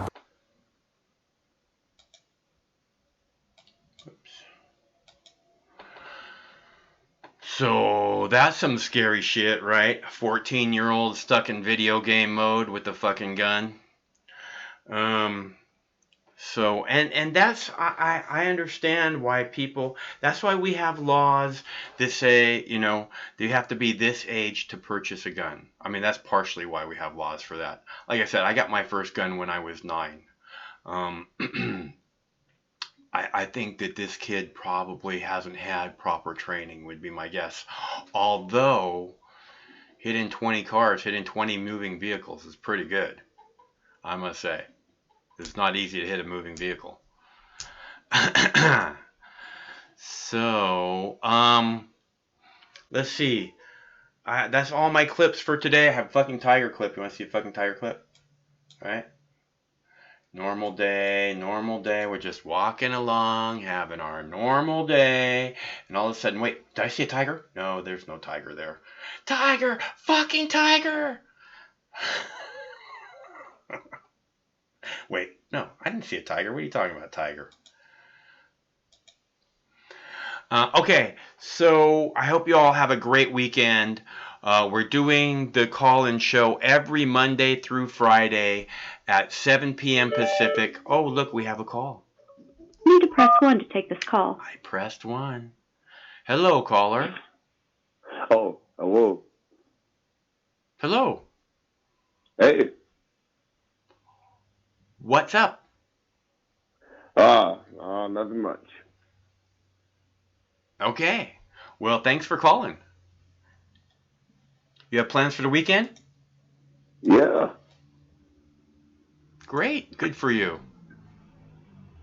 How about you? I'm gonna go do a walk with the dogs tomorrow and a couple friends at the park. And then we'll go eat Chinese food afterwards, probably. Or teriyaki. Chinese? I'd really like to have teriyaki. Yes. I'm thinking I'm gonna take a few per 30s. Okay. Excellent. Okay. Well, anything else you want to talk about? Per 30s? Yeah. Okay. Thanks for calling. I don't know what's up with these people. But anyways, the line's open. If anybody else wants to call, we're doing dabs for donations on Friday. So I got a big fat dab set up of the Girl Scout cookies. But so far, we've only got one donation. And that was from Michael in Southern California. And we took that big fat dab. That was a good one. I like that. So I'm good, either way. If anybody wants to call, the line's open clearly, and otherwise, I think it's, we're 3 hours into this show. I think it's a good point to, call it. I'm ready for some food. Again, I hope you all have a great weekend. We're doing the live call-in show every Monday through Friday. As I hope that we see you here on Monday, same Mox time, same Mox channel. Monday is going to be the big gun rally in Virginia. I believe it's a national holiday. Is Monday a national holiday? I think it's a federal holiday or something. So I think that's why they're having the gun rally on a Monday. Hopefully C-SPAN will cover it. Otherwise, I'm sure there'll be numerous other feeds that I'll be able to tap into. If anything happens over the weekend, I'll be sure and let you guys know, as I always do. Otherwise, the impeachment hearing's on hold until Tuesday, and then I think it's going to go straight through. I think they'll probably be working on Saturdays, like the trial will go from Tuesday, and then it'll go Monday, Tuesday, Wednesday, Thursday, Friday, and they'll probably have the Senate in on Saturdays also. So that might keep us busy. I don't know. I'm so tired of the politicians. I'm so tired of the lying media. I'm so tired of the crap, man. I want us to have something better. I want you to have something better. I want us to share something good, you know, for a change. So I'm really looking forward to that. All right. So I am super hungry and out of clips and ready to start my weekend. So thanks to everybody for tuning in. My name's Mike. This is my YouTube page, Mox News. If you're new, please be sure and subscribe and hit the notifications button. And please crush that like button so that everybody knows that you like what I'm doing. Oh, we have a caller. Should we take another caller? Okay, we'll take a caller. Hello, caller. Michael, this is Steve McLennan. Steve, how are you? I'm doing great, Michael. What are you doing? You getting ready to end the show? Yeah, Steve. So is this a bad time? No. I mean, there's all. I'm telling you what, Michael, because we got breaking news. We are currently hanging out in front of Arrowhead Stadium. We're going to be watching the Kansas City Chiefs and the Tennessee Titans throw down compliments of the Queen. Ladies and gentlemen, thank God. Oh, God, that was a stressful situation. We actually, Michael, it's so cool over here in Kansas City, Missouri, that met this chick. She's got motherfucking NASCAR earrings on. She is totally legit. She's totally from Kansas. Hey, she's Steve, totally my kind of chick, Michael. Let me ask you a question. We're meeting chicks now. I'm over the Queen. I fucking found a new chick, Steve, Michael. Let me ask you a question. What is the building that's got it says Chiefs on it in Kansas City? It's like giant Chiefs. It says Chiefs across it in giant letters, and it's lit up and it changes pictures and stuff. What building is that in Kansas City? Michael, that is my fucking house, Michael. Oh, that's where I live at, Michael. That's impressive. God damn it. You're a big fan, aren't you? Jesus Christ, Michael. Yes. I mean, I fucking love the Kansas City fucking Chiefs. Patrick Mahomes, ladies and gentlemen, changing the world for football fans all over the... We're going to do a sports report right now, Michael. We're talking sports, ladies and gentlemen. Patrick Mahomes is going to fucking kick your fucking ass, everyone on the fucking entire globe of the earth, ladies and gentlemen. Patrick Mahomes is going to do this. Coming to you live. We're covering sports now. We're making predictions. If anybody wants to do a dabs for donations right now, I'm not getting off the fucking line until somebody does a dab for donation. It's Friday fucking night, people. It's live. We're going live. I'm hanging out with the fucking NASCAR chick. Do you believe me? You don't believe me? I'm hanging out with the NASCAR chick in Kansas City at fucking Arrowhead Stadium. Nobody even fucking is here, but we made it a point to get on down here because we're having a great fucking night to come to you live from Arrowhead fucking Stadium. Ladies and gentlemen, Patrick Mahomes. Hey, NASCAR lady. Hey! Yeah, she's fucking shit-faced, Michael. She is totally a party girl. She's my type of girl. I'm over the Queen. I'm dating a NASCAR chick now, ladies and gentlemen, to comment to you live. We're doing big things over here at fucking Mox News Radio. Ladies and gentlemen, we're putting it down. We are putting it down. Laying it down. We're doing it for you live. We're keeping a positive attitude, whether you like it or not, ladies and gentlemen. Michael, what do you want to know? What's your predictions? Who's going to win? I don't know sports, dude. Are the Seahawks playing on Sunday, Michael? I don't know. Well, goddammit, you better keep... Michael, this is bullshit. We got to know the fucking sports part about the news broadcasting so that, when people ask us if, Seattle is playing tomorrow, we would know this information. I'm not a sports. I don't know. I don't do the sports. I don't do the sports. I don't know. I don't do the sports, Steve. I don't do the sports. Well, I'm doing the sports. I guess I'll take over the fucking sports, Michael. Okay, God well then damn how it. come you don't know if Seattle's playing tomorrow if you're doing the sports? Well, God damn it, Michael. I only have a broadcasting degree, and I'm trying to get exclusive tips from fucking Mox News fucking headquarters. God damn it. I don't fucking know. You're trying to get exclusives from NASCAR girls. That's who you're trying to get exclusives from. Well, NASCAR girl is probably a better source about sports than you are right about now, Michael. I'm sure. And always. She's got a Kansas City Chiefs fucking tramp step right over her ass. I tell you what. My type of woman. You sound like you're always such a lucky guy, Steve. Hey, let me see it again. Michael, I'm having too much fun. I tell you what. I'm glad to hear it, Steve. Way too much fun. You deserve it. Well, you earned it, Steve. I tell you what, we're coming to you live in the middle of the goddamn parking lot at Arrowhead Stadium. Nobody's fucking here. We are already starting to tailgate. I'm the first guy. I'm going to start a fucking, like, a little bonfire. I'm going to roast some hot dogs and fucking staying out here until game day because we're dedicated. We're fucking dedicated every single fucking day. And I'm telling you, this is history in the making. Patrick fucking Mahomes, ladies and gentlemen,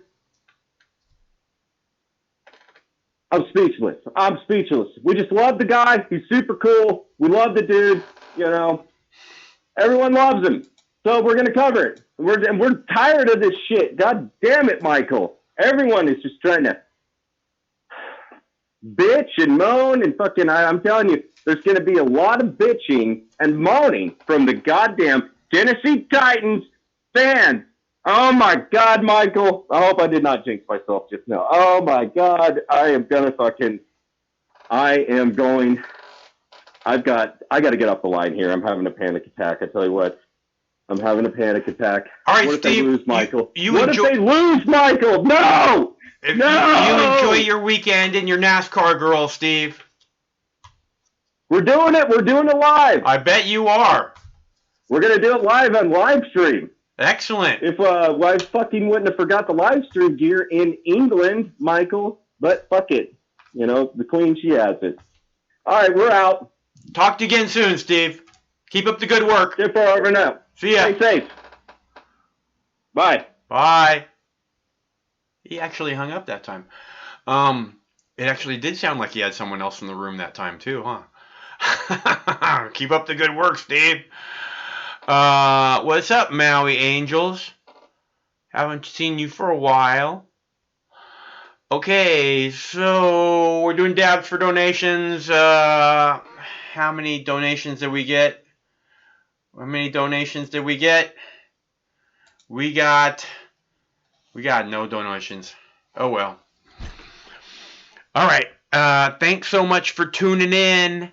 You guys, it would be meaningless without you, so that's how meaningful you are to me. I hope that we see you again every Monday through Friday at 7 p.m. Pacific time. Same Mox time, same Mox channel. We'll be here on Monday, and we're doing this thing that we do so well. I'm sure we'll be talking about the rally in Virginia on Monday, the gun rally. And other than that, thanks to all the callers, thanks to all the viewers, thanks to Michael for the donation, and thanks to everybody else for your support, even if not from today. So I will...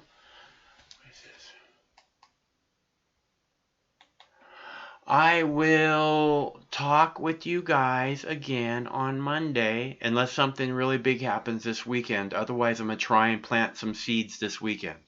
Okay? So we're going to go start some seeds. And maybe I'll do a live show on the weekend where we plant seeds. I don't know. We'll see. That's probably a tape show. But I do want to do some stuff in front of the green screen. So you never know. It's entirely possible that... that we'll do that alive. So, thanks so much for tuning in. Stay cool. Wednesdays, this war is going to end because all wars end eventually. So that means this one has to end too. Stay cool until that day. We'll get through it. Okay?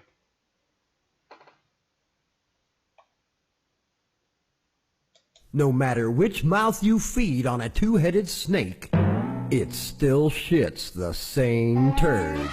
But lucky for you, you have Mox News. More than 10 years. More than 60,000 videos. Mox News has been filtering the nonsense and illuminating the bullshit from your mainstream media.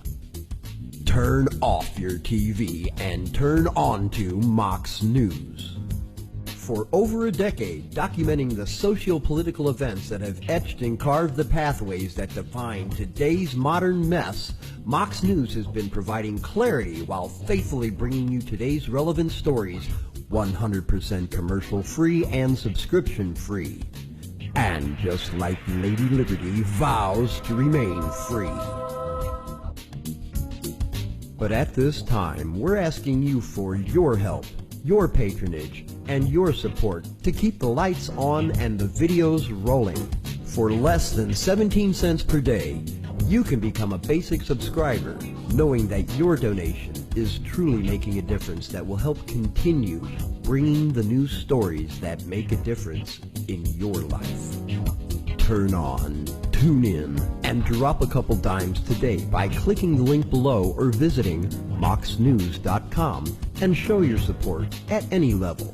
From a single one-time donation or dedicated monthly subscriber, do it now in less than 2 minutes. All donations are safe, securely processed, and verified using PayPal, Visa, MasterCard, American Express, or Discover Card.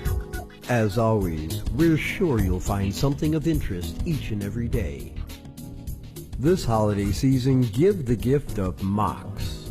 moxnews.com.